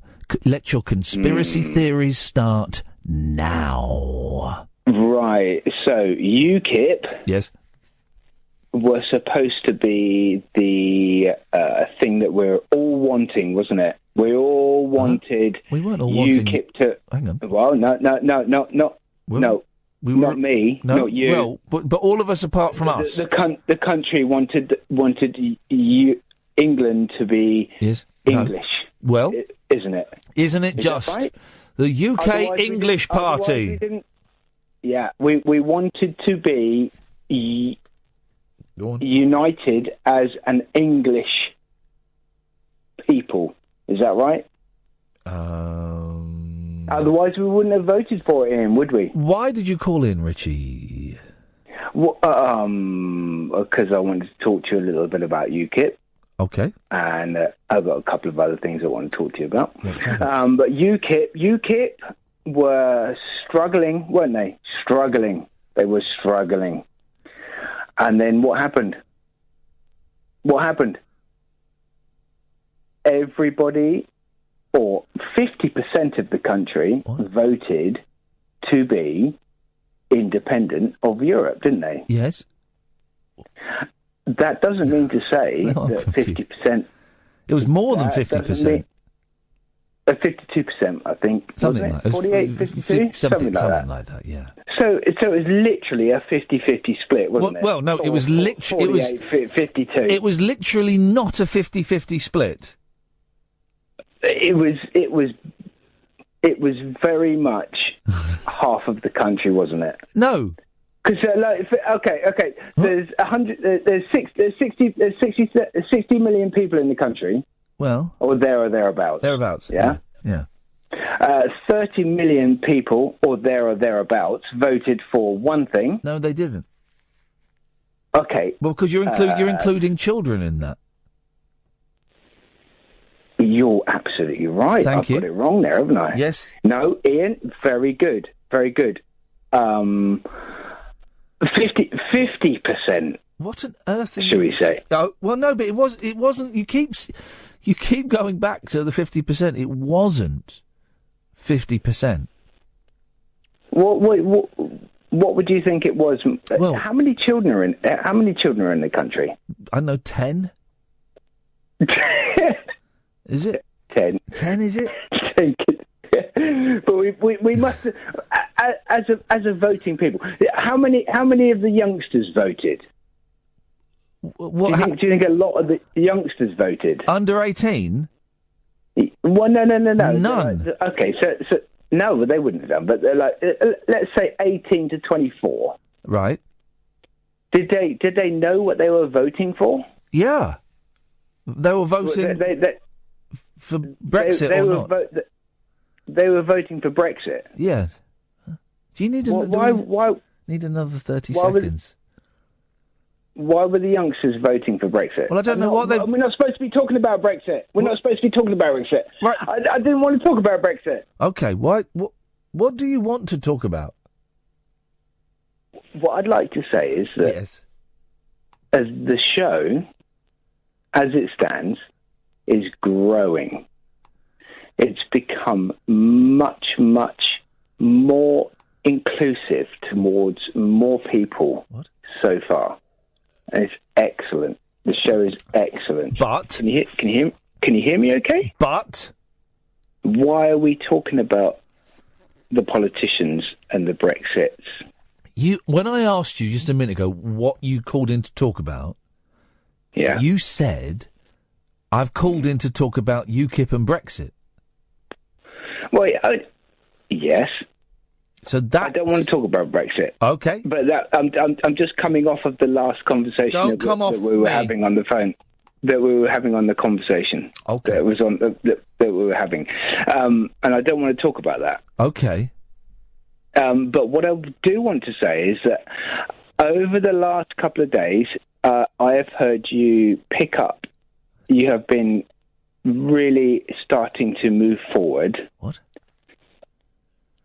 Well, from what? From whom to where? From last week. Yeah. You were very down. Yeah. You came up. Yeah. We had some really great shows. Thank you. They were really awesome. That's great. But and don't talk about the goodness, the Brexit. You just said you wanted to talk about Brexit. Okay, well, I'm going to talk about Brexit for 1 minute. You just said don't talk about it, and now you want to talk about it. Can I have 20 seconds? I haven't got 20 seconds of Brexit. Go. Can I have 20 seconds of Brexit? Go. Right. Jeez. Okay. Right. Are we going to be better off as a country without being in Europe? No. We're going to be worse off. How does that work? I don't care. I mean, I don't know.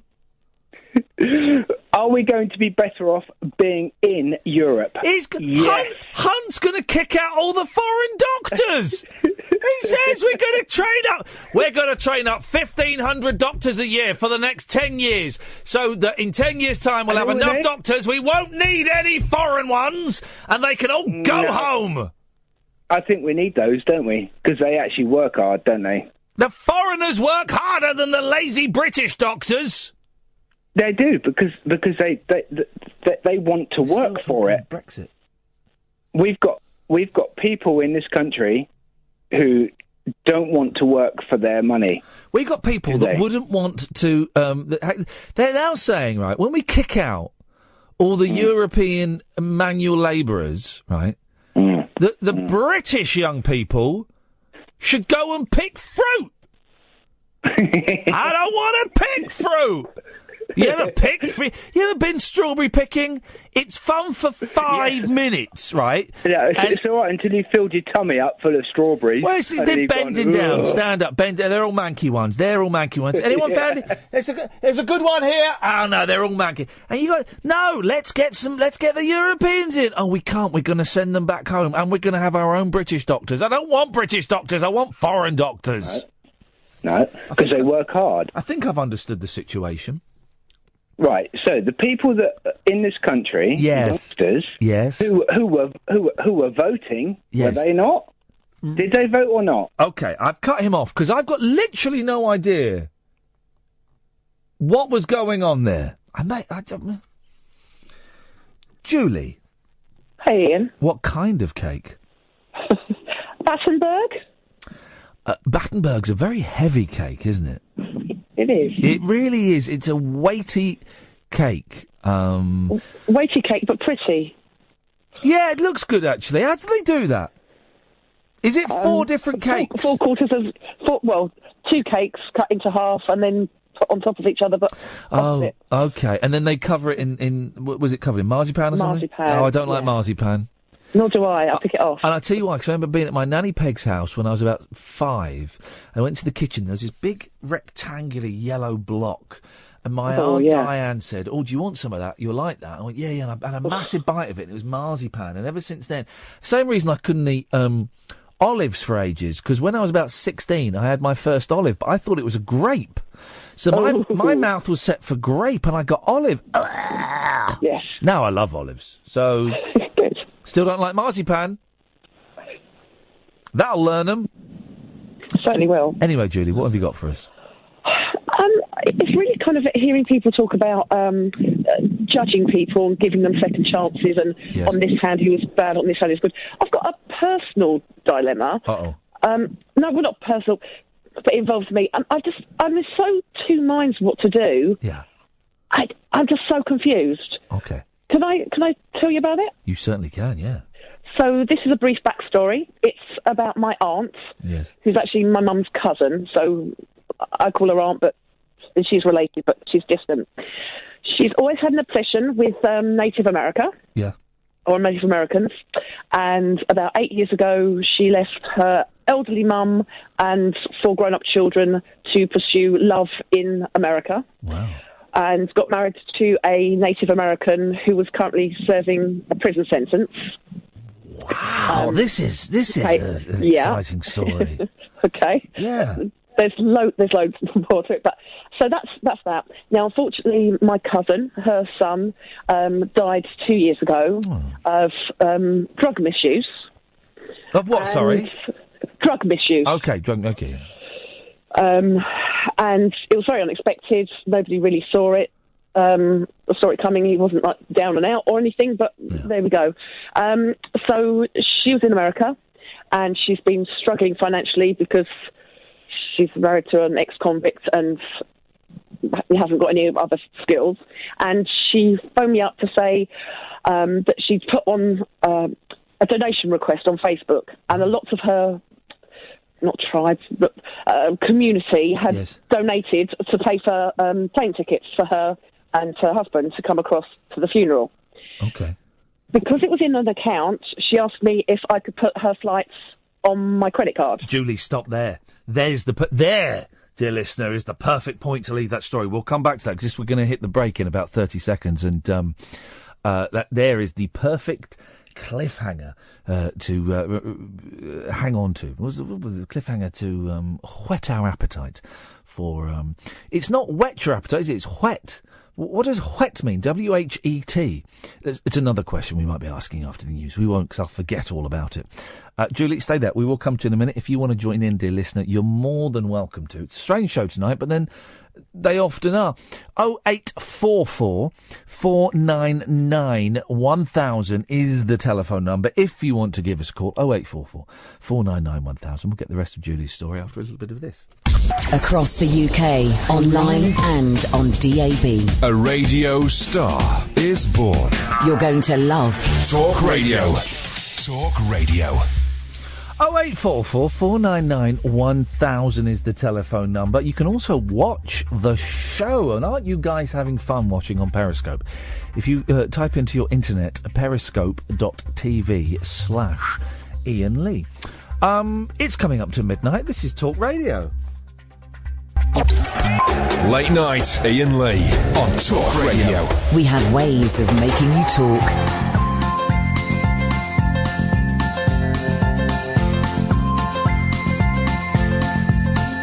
There's a voice that keeps on calling me.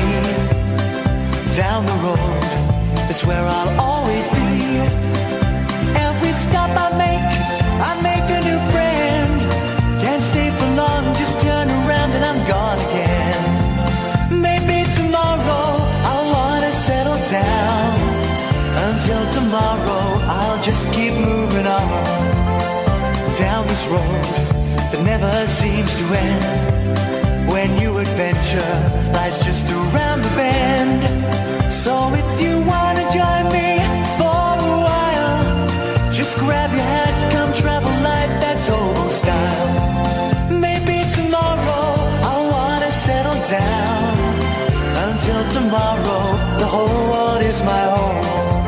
So if you wanna join me for a while, just grab your hat, come travel light, that's old style. Maybe tomorrow I'll wanna settle down. Until tomorrow, I'll just keep moving on.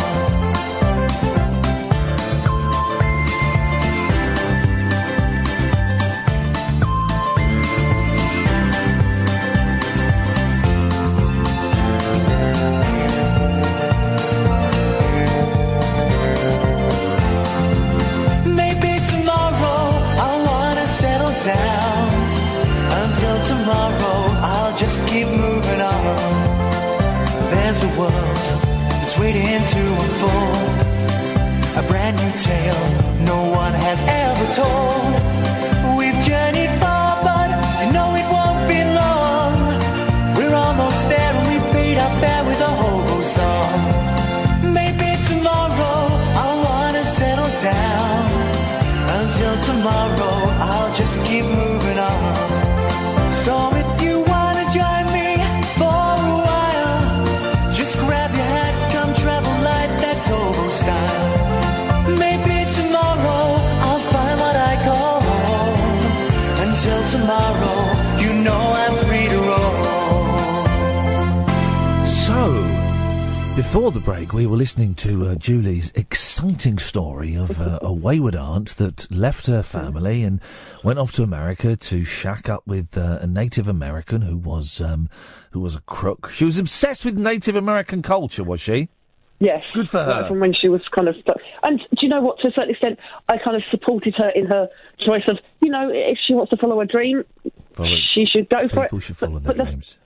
But the thing is, if that's what you choose, you know that there's going to be consequences to doing it. Yes. Which means not seeing her family, not being there when her mum died, and obviously her son as well. Yeah. Yeah. Anyway, so she's crowdsourced the money for her and her fella to come over to the UK. Yes. But it's in a whatever account. So could she borrow my credit card to put the flight so that her and her husband can come back for her son's funeral? Yeah. Of course. So I do that, and she goes back to America, and I say to her, she keeps saying, "Oh, you must give me your details." Blah blah blah. Yes. I give it to her, and she says, "I'm a bit short this month because I had an accident, something, or I've got to have an operation. But I'll give you some money as soon as I can. No problem." Long story short, she told me that she had actually spent money on hotel rooms going to Canada on the way back from England, or back to America. Yeah. And so I said to her, "Look, I know that money is tight for you, so if you just give me a little bit of money, even if it's $50 a month." Yeah. Now, the thing is that the money, which was $1,000, or is it £1,000? $1,000. Okay. It's not going to. I'm by no means wealthy, but it's not like my children will go without food. Yeah. If I gave to her. How long ago was this? 18 months. Right. You're not going to get the money. Right, exactly. Now, my question is this. So she keeps on spamming, or had been spamming my direct mail on Facebook. Right. And just, just rubbish. Some political stuff, some humorous stuff. And I said, "Look, could you just please stop this, because it keeps, it's a pain." No problem. Anyway, last night, about 1 o'clock in the morning, I've had a really bad day. She sent something which was a political statement on the state of rivers or something, and how the US government, Rivers, and I replied, "Stop sending me this poo," except I didn't use the word poo, I used the S-bomb. Yeah. "Stop sending me this poo." Yeah. She wrote back to me with the biggest sanctimonious, I bet she did, yeah. Rant. She sounds delightful. At least I don't put whatever it was that I've got on my public Facebook, blah, blah, blah. I care about people. I work with people on a humanitarian level. It's all I can do. That if I can just save a life, like my son, blah, blah. I'm torn between tearing her a piece off, or not replying, or it's like, do I let her get away with it? Morally, it's reprehensible, but you're not going to get that money again. You're never going to get that money, right? No, absolutely. And I'm aware of that, but it's kind of, do I kind of stand by the principle where she hasn't even made any attempt? My suggestion would be, is to, in a very calm fashion, without any swearing, say, "Look, 18 months ago, I lent you $1,000. 18 months later, I haven't got a penny of it. I am going to unfriend you on here, and it breaks my heart to say this, but I don't want anything more to do with you because I can't trust you. Good luck. The thing is, bye-bye." Yeah. The thing is, she's such a drama queen. Let her be dramatic. Just get. You just think, is it going to create more? I don't know if it's worth the aggro. I don't want anything more to do with her. But should I just not say? I just don't know. So you think? Well, if you don't say anything, it's up to you. But if you don't say anything, if I don't say anything, it's like it's okay. Can I be honest? Please. I think you enjoy the drama a little bit as well. Sorry? I think you enjoy the drama a little bit as well. I used to, but not anymore. Okay. If you don't tell her what the problem is, she won't know, and she'll think that you've buggered off because of her sending a thing about a river. You need to make it clear and explicit that you are upset and hurt and disappointed that she couldn't repay your generosity, and you don't want anything more to do with her.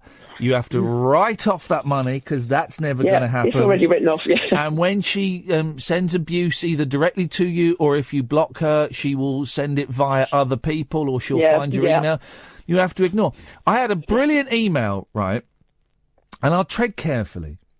I had a brilliant email on Monday, right, that was so full of poison and so full of vitriol and was literally insane in the accusations it was making at me, that me and Kath read it again and again and again, and we laughed out loud at this email, right? Yeah.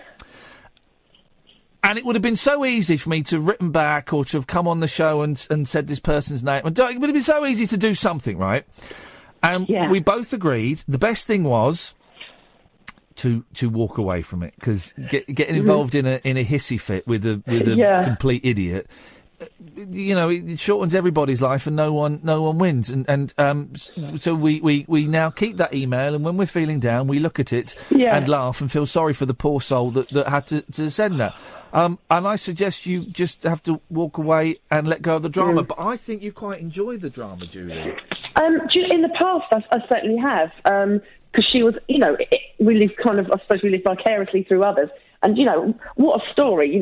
My aunt's gone to America. She's married somebody who's in prison. She decided at the age of 56 that she couldn't pay the bills. She was a medical rep, had lied to get her job, and then started sleeping with clients and became a prostitute at the age of 56. I mean... let it go. Unbelievable. Let it go. But I don't want anything more to do with her. But am I being mean for kind of... No. Good. Tell her. Okay.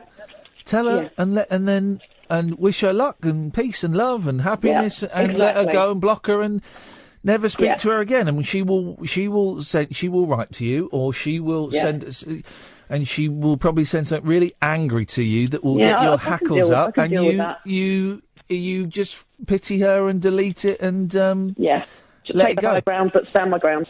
Yeah, let it go, man. Yeah, really appreciate that. Thank you, Julie. There we go, you see. It's true, though. There's an email the other day. It's just so funny. Genuinely. Laugh out loud. Nuts. I've shown it to a couple of friends and they've gone, what? Say what? 0844 499 1000. This is Talk Radio. Across the UK, online and on DAB. Late night, Iain Lee on Talk Radio. We have ways of making you talk. 0844 499 1000. I'm not feeling great, but I'll stick around to the end. We won't play the Day We Like in for you. We'll save that for another day. We've also got Susie Quattro lined up, which we recorded.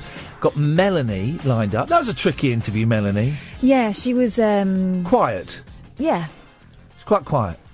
But brilliant, but delightful. It was a brilliant story about Jimi Hendrix on a plane and Jim Morrison backstage at the Isle of Wight. The word I was going for was she was, nervous, I thought. A little bit nervous. Yeah. But charming. Yeah, she was really charming. She was lovely. I've just retweeted a naughty picture. Oh. Have you seen it? No. It's about the UKIP woman. Is it the one that Kathy Burke put on?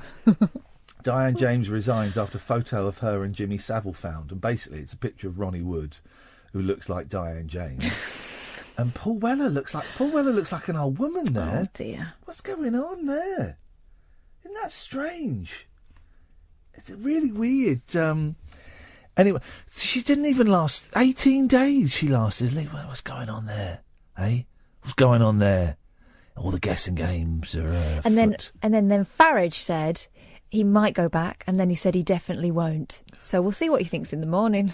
Stephen Wolfe, was that the gentleman's name? I can't remember. I think he was 17 minutes late. Obviously, the best qualified person for UKIP, apart from the colour of his skin.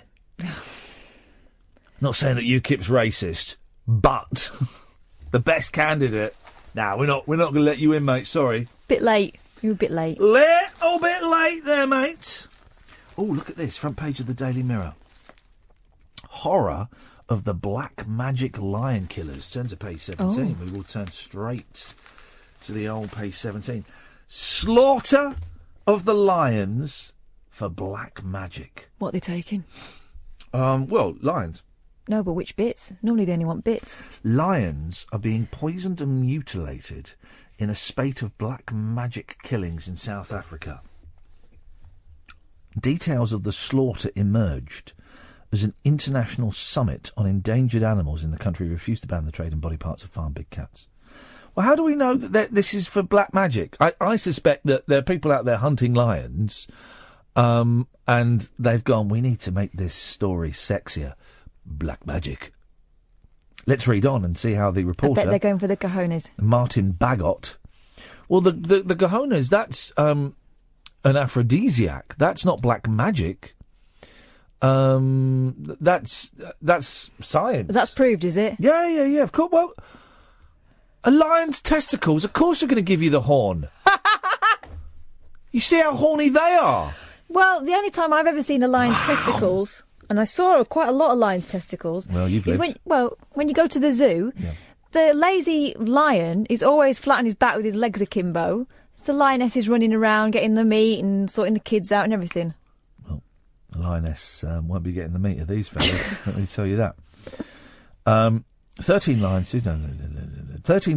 and 2 tigers have been poisoned in the last month, with 4 killed in the latest attack last week. One of them beheaded. You don't hear... 0844 499 1000, by the way.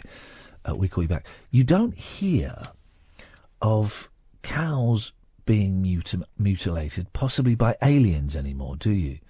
Cows and horses were... The 70s, the 80s, and some of the 90s. They got replaced in the 90s by crop circles.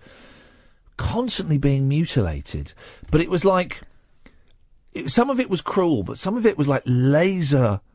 precision surgery that could only have been done by futuristic technology from space. Yeah, that's not your chupacabra, is it? No. That? No.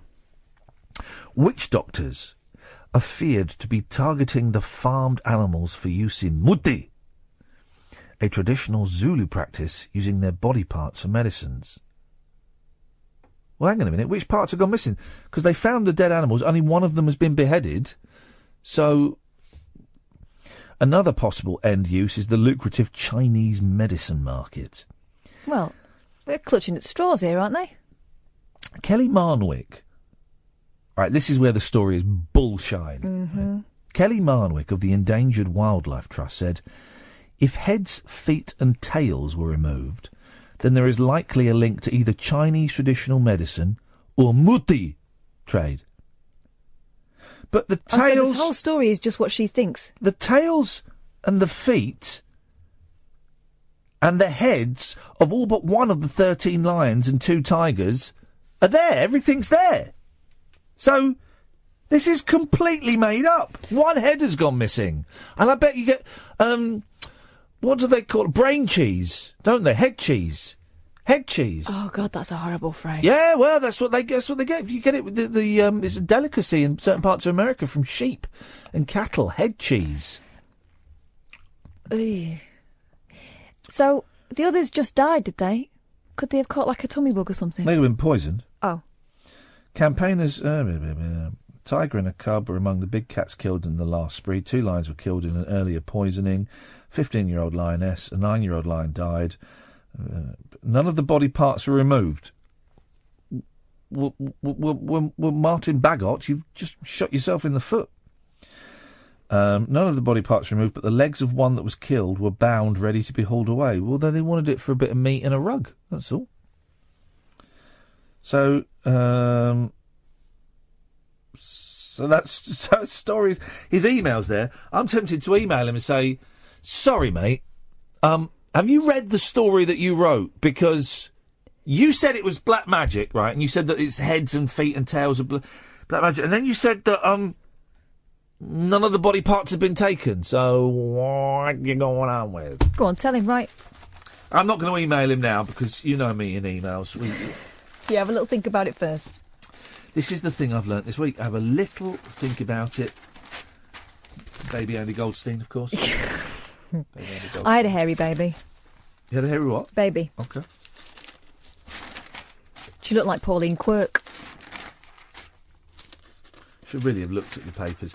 Hey, Pauline Quirk has opened up an acting academy near where I live. And I thought, this is exciting. She's got one. And then I was driving somewhere else and it said there was a Pauline Quirk acting academy there.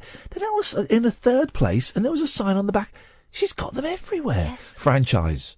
So I'm guessing she doesn't come in and do it. I think it's got to be a franchise. You think... You license... Like a Saturday school or something. Pauline Quirk's likeness, and then you can... Because anyone can set up a drama school. I remember... this is a bit mean, but I'm not going to... No one will know who I'm talking about. I did a performing arts degree, as you know. And there was one person on there who was awful. Awful. Once we were doing a very pretentious piece in the style of Artaud, Jet of Blood. And we had a coffin, and we wrote on it R.I.P., and she said, why does it say RIP? Oh. And then about 10 years after college, we were watching London Tonight, and she'd won an award for setting up a drama school and teaching and stuff. And we're going, what? What? But what? How is that possible? What parallel universe have we slipped into? So, But I'm sure Pauline Quirk's is excellent. Oh, I'm sure hers is brilliant. But franchise, I'd imagine. I like Pauline Quirk. I think she's good. She was in that Coppers series. I tell you what, I've really gone right off. Was never really on it. Robbie Coltrane is the sex offender. Right, I need to see the rest of it because obviously we had visitors, so we had to turn the telly off. We turned the telly off because Luke came, and I thought that was rude of him to arrive on time. Yeah. Because we were watching that. I'm disappointed. Here's the thing. Here's what I'm disappointed about Robbie Coltrane, the programme. Yeah. A, it's called National Treasure, so when I tweet National Treasure is rubbish, my American followers think I'm being rude about Nicolas Cage. I'm not. No. B, he's not a paedophile. Well... He's not a nonce in it. He's a rapist. We still don't know what he's been looking at on his computer, though. C, there's too much of the crossing of the time travel streams, and now they're just doing it willy-nilly. And 4, it's boring. Yeah, I think it's terrible. But no one will say it's terrible because it's Robbie Coltrane, and Julie Walters is brilliant. I don't think Coltrane is that good in it, actually. I think she's brilliant. I think the word is one note. Yes. That's 2 words, but you know what I mean. And people won't slag it off because of what it's about and what it represents, and, you know, it's an important story and stuff. I think the daughter's quite good. Overacting. Oh, really? I think so. I mean, in my humble... If you disagree with us, Dillis, if you've seen this National Treasure, and people are raving about it, I don't think it's very good. I think it's dull. I think they're trying to be too arty with some of the shots. Oh, the shot of the coffee this morning. Oh, the coffee. What the flipping... But I will watch it, because I've started, now I need to finish. It's just the way I roll. Pain from ingrowing toenail op made me cut leg off. Flipping heck. She paid about $5,000 for that as well. A teenager paid to have her own leg cut off. Struth. After more than 3 years, about 3.5 years. That's what that means, isn't it? It's not 4. 3 and a bit. 3 and a bit. It says more than 3 years. I'm going to say 3.5 years. Of hellish agony caused by an ingrowing toenail.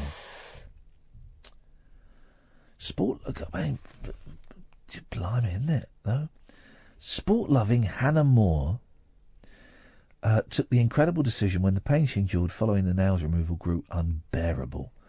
NHS medics refused to carry out the amputation, so she paid $5,000 to have it done privately. Where would they do that? Isn't it amazing to think that in the old days, they would chop your leg off without any you'd be awake. Yeah. At best, you'd be drunk on rum. At best, you'd be drunk and you'd be biting on that leather. Are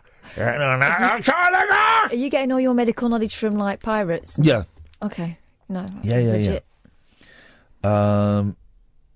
Laudanum they used as well. This is interesting.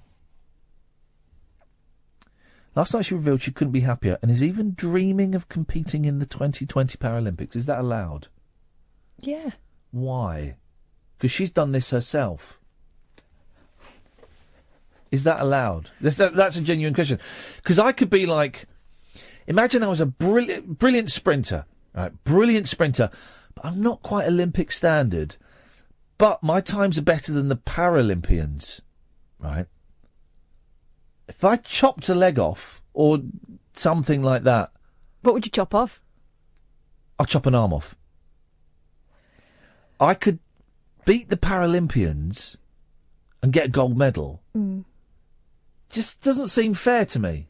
Do you know what I mean? I'm couching this in an awkward way, but it doesn't seem fair to me. Or you should be able to join in because you've gone the extra mile. You've chosen to be there. No, it's a sprint. There's not long distance. Sorry. Coronation Street's cobbles have been locked away to stop them being flogged online. We've walked on them. I know. I found the pictures the other day of me behind the bar. Me behind the bar at the Rovers. It was good, that. The old set is being ripped up to make way for flats and offices in Manchester. Just what Manchester needs more of. Offices. The stones were removed under close supervision and are stored in a warehouse. A source said anyone who was on the set would do the voice. Anyone who was on the set would have a field day, kid. Flogging them for, say, I don't know, 20 quid a pop. Wow. Do you ever listen to me? I think we know the answer to that. Huh? 0844499. I liked that tour we did, but I thought that the souvenir shop lacked vision. Oh, it was Bobbins, wasn't it? Right. I would have had some flying ducks in there, standard. I would have had some proper, what's his name, Jack Duckworth glasses. You could buy the repair kit, couldn't you, the plaster? This is interesting, isn't it? And today's news, I was a man, but now I'm a woman. Oh. For a decade, Jonathan Willoughby was a familiar face to viewers as the presenter of a regional TV news show. But the journalist has now returned to screens after a £14,000 gender reassignment. Not £14,000 for gender reassignment. £5,000 for a leg to be chopped off.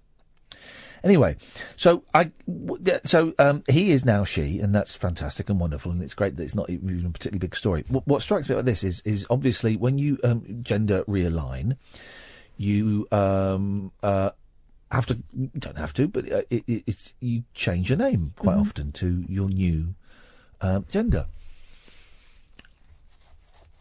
What's he gone for? She gone for? She's changed her name from Jonathan to India. Oh, now. Is anybody actually called India? Apart from the country? Posh kids. I think Katie Hopkins. Kid's called India. Oh, right, okay. Is it a trendy name at the moment then, India? It just strikes me as an odd choice. What would you call yourself if you became a man? If I became a man? That's a good question. Well, I think about what I would have called my girls if they'd been boys. Well, Joe or... Joe? Yeah, Joe or George it was going to be. Joe? Mm-hmm. Grandad was Joe. Joe? What are you going to... Joseph. I'd be like Susan. Be hot. I'd be Susan. Susan? Yeah, I'd be hot. I would be hot. Legs like these. Wow, Susie Q. That's what I'd be. Susie Q. Or Susie Wong. I'd wear a Susie Wong dress and be Susie Q. What, are you 6'3"? Yeah. Mm. 0844 499 1000. This is Talk Radio. Late night conversation worth losing sleep over.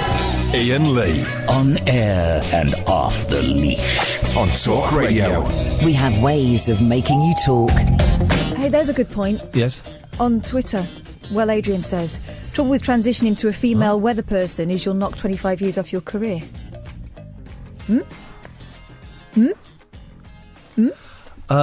Scott wants me to talk more about head cheese.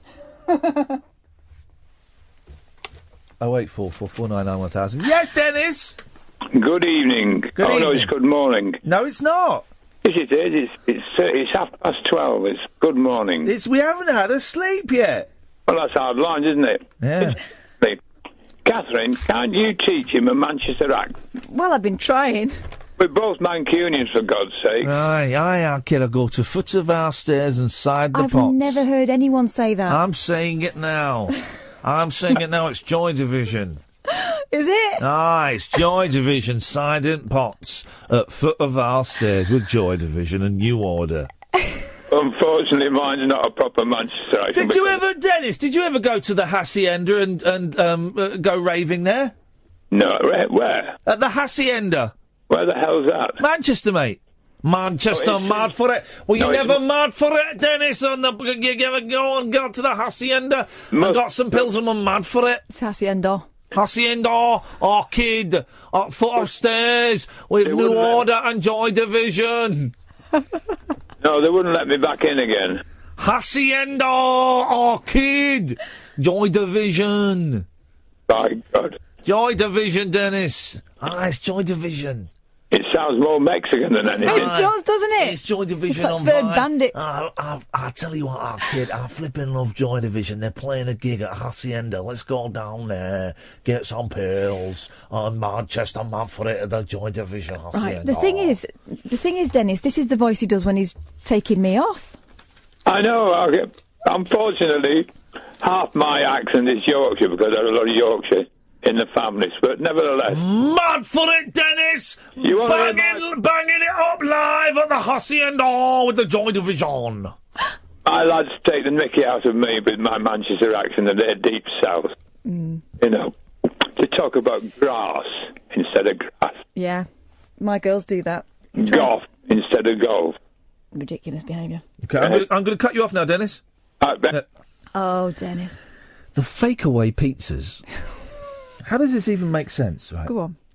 1 in 4 takeaway pizzas tested in a probe, I'm guessing with a probe as well, were topped with fake cheese. Head cheese? Head cheese. Head cheese pizza. Ugh. And the wrong sort of meat. Oh. I've got loads of mouth ulcers.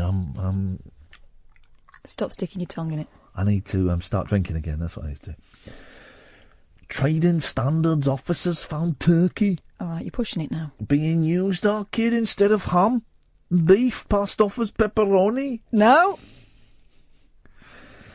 One owner was cautioned and 3 others sent warning letters after tests on 40 pizzas from independent takeaways. So not your high street chains. Independent. I would never get a pizza from an independent pizza establishment.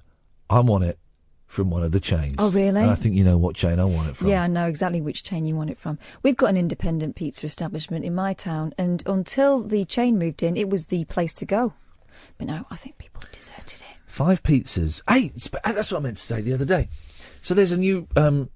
every high street has got a shop that every 6 months a new business opens in it, right? Because they obviously don't know the market. It's like there's a little cafe. It looks like a really nice cafe has opened opposite the Cafe Nero I use. Mm-hmm. And I saw it and I thought, you ain't going to be there in 3 months, guys. You're opposite Cafe Nero. Right. Do you know Amptill? You've been to Amptill. Yeah, I know. There was a shop, and I think it's been a milkshake shop. Yeah. Now it's something else. Before that, a rubber clubwear shop. What? Yeah. But fetish? Well, no. Like, What? Like rubber like clubs. PVC dresses and stuff. Yes, that's fetish, mate. No, but not like black. You could get it in pink. Yeah, still for deviants. Anyway, yeah. What'd you get? I bought them out, didn't I? So, well, there's a shop in our high street. Every 6 months, a new restaurant opens, right? And you see it and you think, I just want to go in there and say to them, guys, listen, I've been here for a while. Save your money now. Cut your losses now. So this new place, right? See if you can spot what is wrong with this. This is what it's called. It's an accursed building. But see, this is what this new. It's a restaurant. Right? This is what it's called. This is what it's actually called. This. Go on. Starters and mains only. That's what it's called. Because everyone wants to skip starter and go for the puddings. Yeah, but what? Why? Starters and mains? Are you nuts? If you're going to do 2 out of the 3... Sides and puddings. It's sides and puddings. Why would you... Starters? Mains. Starters, starters are the first thing to go. So what, you've got your breaded mushrooms. Yeah, bruschetta. And prawn cocktail in a glass. Get rid. Everyone wants pudding. 5 pizzas did not have the correct meat topping, and 5 were covered with, now I've never heard this phrase before, cheese analogue. What? Made of non-dairy fat or oil. Cheese analogue. Made of non-dairy fat, so it's just fat. Flavoured fat. I bet they were delicious, though. The inspectors in Warwickshire also found the cheese on a pizza was only 20% mozzarella, the rest was cheaper cheddar. I'm not bothered by that. No, I'm not bothered by that. Just as long as there's lots of it. The tricks have been revealed following a takeaway boss being jailed for manslaughter after a the peanut allergy thing. That guy. That was sad, wasn't it? Last year, a nationwide investigation found 1 in 5 takeaway lamb dishes were contaminated with other meat. That's a bonus. There's other meat in there. As long as it's meat. As long as it's kind of like brownish and chewy, I'm not really that fussed by it.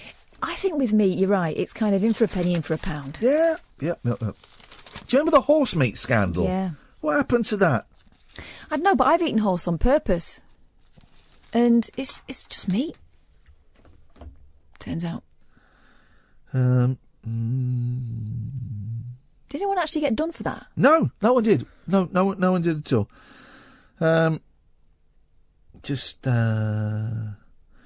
Reading about Terry Jones there. Oh, sad. Yeah, sad. Did you see the clip of him that they put up on Twitter of him accepting his award? Oh, no, really? Oh, yeah, and his boy had to do the speech. Oh, I don't. I'll see that on another day. Yeah. Last 20 minutes of the show, you're more than welcome to join us. There's loads of people watching on Periscope. You can call us as well, Periscopers. I can see we've got like 130 people or so. 0844 499 1000. This is Talk Radio. Unmissable late night radio with the original king of unconventional conversation. Make contact with Iain. Late night Iain Lee on Talk Radio. We'll get you talking. 0844 499 1000 is the telephone number if you want to give us a call. You're more than welcome to. Last 20 minutes of the show is kind of just kind of winding down, I think, is the thing. Oh, there's Karen Danchuk's boobs. She's going on an island, isn't she? She's doing I'm a Celebrity or something. Sexy selfie queen Karen Danchuk admits she wanted to dance around naked when she conquered Bear Grylls' Celebrity Island. I've met her. She's absolutely delightful and charming. The saucy ex-Labour councillor. Saucy. She wasn't particularly saucy when I met her. And former wife of Rochdale MP Simon Danchuk reveals she was by far the toughest in the group of showbiz stars. I bet she was. She's hard as nails. Yeah. Hard as nails, The she is. woman's got grit. Don't mess with her. Well, you know, sure, messing with her would be delightful as well. But I'm just suggesting, don't, whatever you want to do, I'm not bothered. Well, she might be bothered. Ask first. So many thought it would be like a beach holiday on a tropical island, she laughs. I'm not a pampered celeb, so I just got on with it. I am tougher than people think.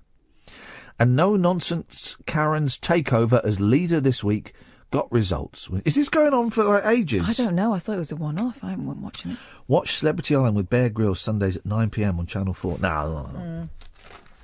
Is that the one where someone weed on him? Didn't Mel B wee on him or something? Whoa, really? Yeah. Some people would pay top dollar for that. Here we go. Go for a walk without leaving your chair. This is an advert. Your health. Are mobility issues preventing you from living life to the full? Yeah, they are, actually. I'm lazy. Missing those leisurely country walks with the dog? Can't get to the post office for those weekly essentials? Remember those fun walks with the grandchildren? It doesn't have to be that way. Weekly essentials from the post office. Enjoy effortless exercise, better circulation and greater mobility with this all-new circulation leg exerciser, trademark. Go for a walk without leaving your chair. Right. Hang on. Saying enjoy greater mobility, but it's telling you to stay in your chair. Yeah. Well, yeah, and it does. Revitalises and rejuvenates your lower limbs. Relieves the aches and strains in sore legs and feet. Keeps your legs and joints moving automatically. It's genius. Right. Get back on your feet with the doctor-recommended circulation leg exerciser, the passive motion device that keeps your lower limbs moving so you don't have to. Walking is something that most people simply take for granted. Just stand up and go. That's how you do it. That's how you do it. I forgot. Just stand up and go. Don't forget to stand up, mind. For others, like you, it's perhaps not that straightforward. If the simple act of walking has become something you actually have to endure, then it really can take its toll on your overall health and well-being. Thankfully, help is at hand. Basically, what it is, it's you sit on a chair, right, and you put your feet on it. Yeah. It moves. It moves your feet. Look, it's like that. And that's doctor recommended, is it? Yeah. Which doctor? It's Dr. Steve Mann. Oh. He says, I've seen firsthand the health benefits of the circulation leg exerciser. It's important that we stay as active as possible. Yeah. Oh, she's We'll I might get concur one with of these. £135.94. Jog on.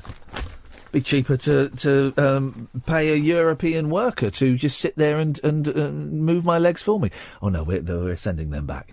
Yes, Ray. Good evening. You were talking about shops that never seem to last long. Yes. I mean, I remember when I used to live in Finchley, in East Finchley, there was this shop which, I'm sure in about a year, it was 3 different shops. First of all, it was one of those like retro second-hand clothing stores, which never seems to work. Yep. And then it became this ice cream soda parlour place called, and this is honestly what it was called. It was called Eat Me, Lick Me, Drink Me. Flipping heck. I've got those 3 films on DVD. The trilogy. Yeah, they're good.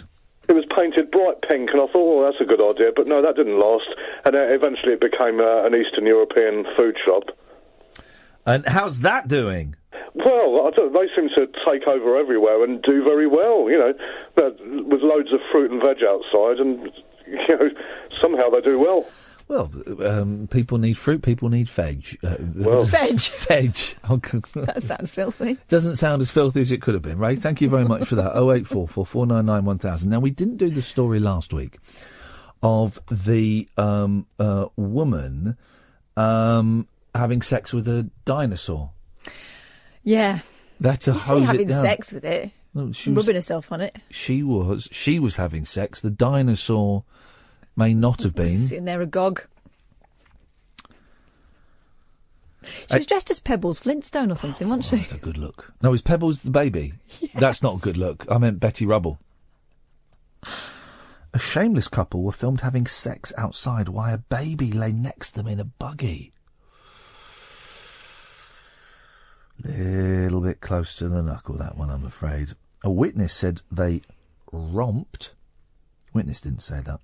Under tram arches in Manchester. Is that euphemism? No, it's actually tram arches in Manchester. Manchester, mad for it, with the joint of his own. He said the fact they were doing it feet away from a child in their care is disgusting. Well, when we shouted at them to stop and think about the baby... Will no one think of the children? They just carried on. Wow. After they finished, the man rolled a cigarette and the pair split up. The witness added hundreds of people could easily have seen them. But just the witness, and they took pictures because they were so disgusted. I've never come across... Oh, no, I'd never come across anyone having sex in public. I told you when that photo shoot that I drove in when I was driving. It was a woman We're driving my car in central London, and this coming out of this car park, and was going down this sort of. It wasn't that quiet a street actually. It was a public street, and there was a woman. She had all glammed up. She had a fur coat on, and red high heels and stockings. And I thought classic look. And there was a guy with a camera. She was holding her coat, and I thought, I know exactly what is going on here. So I stopped, and I was right. She opened her coat. She was completely naked underneath, and the guy took the pictures. And then she came over to the car, and I thought, I've seen these bits in the magazines. I'm out of here. And I went, oh no, I'm off. Me and my sister came across a couple at it.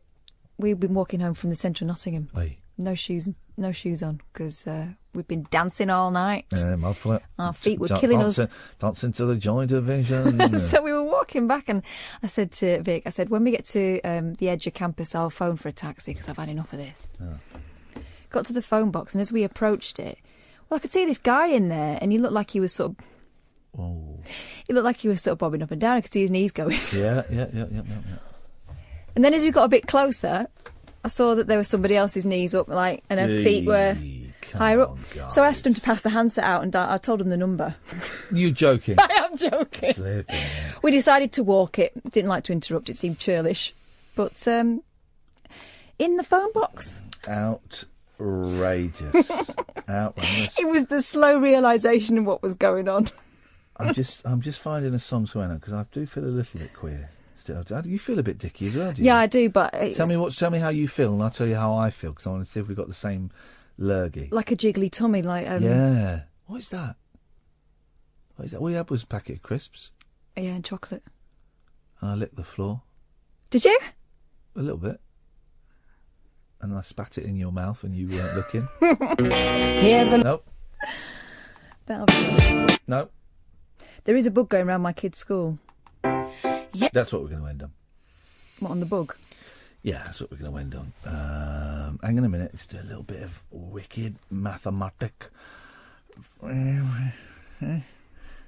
Come on, Borders. No. 4, 5, 5.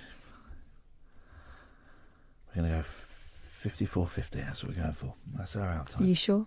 I'm not You're sure. Sticking with that? Not sure. I feel terrible. I actually feel sick. I really thought I was going to be sick earlier on. It's come back. It went, and it's come back a bit. So you feel like you want to burp? Yeah, I really want to burp, and quite a bad headache. I'm getting a headache. What's going on, guys? What's going on? I think someone's cast a spell on us. Villagers were last night at the centre of a whodunit over the disappearance of a noisy peacock. They launched an investigation after Pat the peacock vanished amid reports of gunshots and suspect a killer is among them. Yeah, but only a killer of a bird. It's not a real killer. Police were called after locals claimed they heard 3 shots. Boom, boom, boom. They failed to find any evidence or Pat, who was adopted by villagers 2 years ago after he flew. They are literally the most arrogant bird in the world. Not only do they do that thing, that fanning thing, which is enough. Yeah. It's the yelling like, what was he called? Theophilus P. Wildebeest. Say it again? Theophilus P. Wildebeest. That's the fella, yep. That thing. I mean, attention. They make me... What time did I say? 58, 55 what? It's 50 or something. I didn't say that at all. I've written it down here, but I've written it on the... Right, 54.50. That's what we're getting. I remember the 50 bit. Well, I don't know if how I'm going to make it home. I feel terrible. I put the aircon on and I'll listen to the 2 mics on Talk Radio and afterwards. Or I might listen to... There's a Rolling Stones documentary from 1975 on 6 Music tonight. Is it the second part of that one we listened to? No, last night was part... It said... It was part 10. What? I don't know what was going on there. I enjoyed that, though. Really old-fashioned 70s documentary. Weren't they camp? Yeah. Now a cloud of suspicion hangs over the entire village of 258 residents. Officers have already spoken to farmer Chris Frank as Pat roosted in a tree near the guest house he runs. It's claimed he wanted rid of the bird. Flipping X. After receiving a negative TripAdvisor review because of the noise. What? But Mr. Frank denies any wrongdoing. He said, I was there that night, but I was shooting rabbits. The peacock might have been frightened by the sound of the gunshots and run off as there are woods nearby. Police are happy I've done nothing wrong. But a villager who confronted Mr. Frank on the night Pat went missing said, Fatty was shining a torch straight into Pat's tree, was shooting, and the Pat hasn't been seen since. It's pretty suspicious behaviour. It's like Midsummer Murders. Isn't it, though? Resident Michael Reed feared Pat may have been spirited away after being shot dead. He said, It was early in September and we heard shots. The next morning he was gone. He was a noisy bugger, but we all adored him. North Yorkshire Police spokesman said inquiries have been carried out, but no arrests have been made.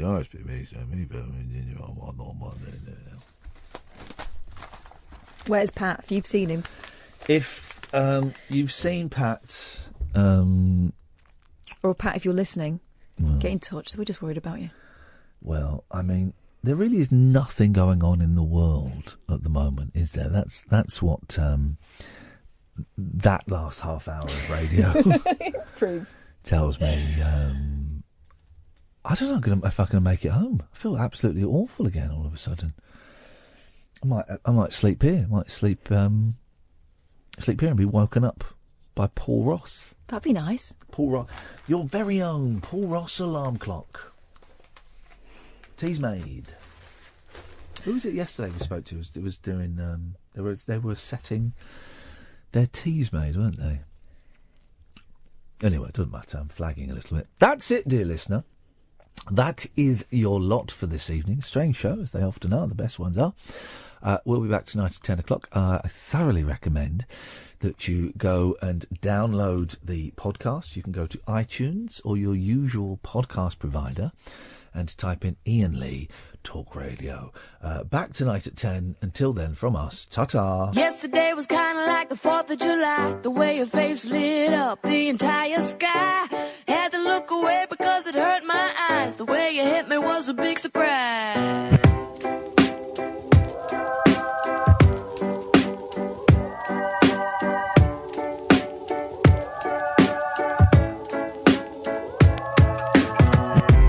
Yesterday I really didn't know what to say. I wasn't making any sense, but it felt okay. Ask you if it was my birthday. This kind of thing don't happen every day.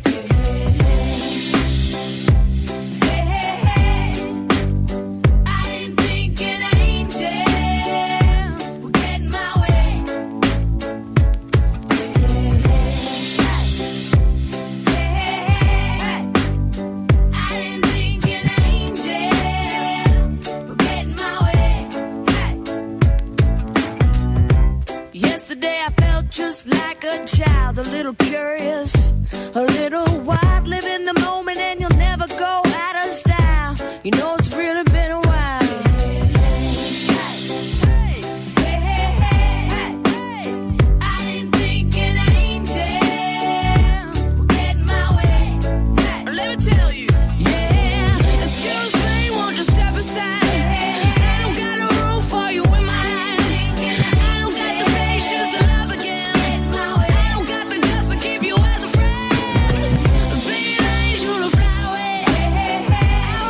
Some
Radio. We got entertainment, and we're not afraid to use it. Talk Radio.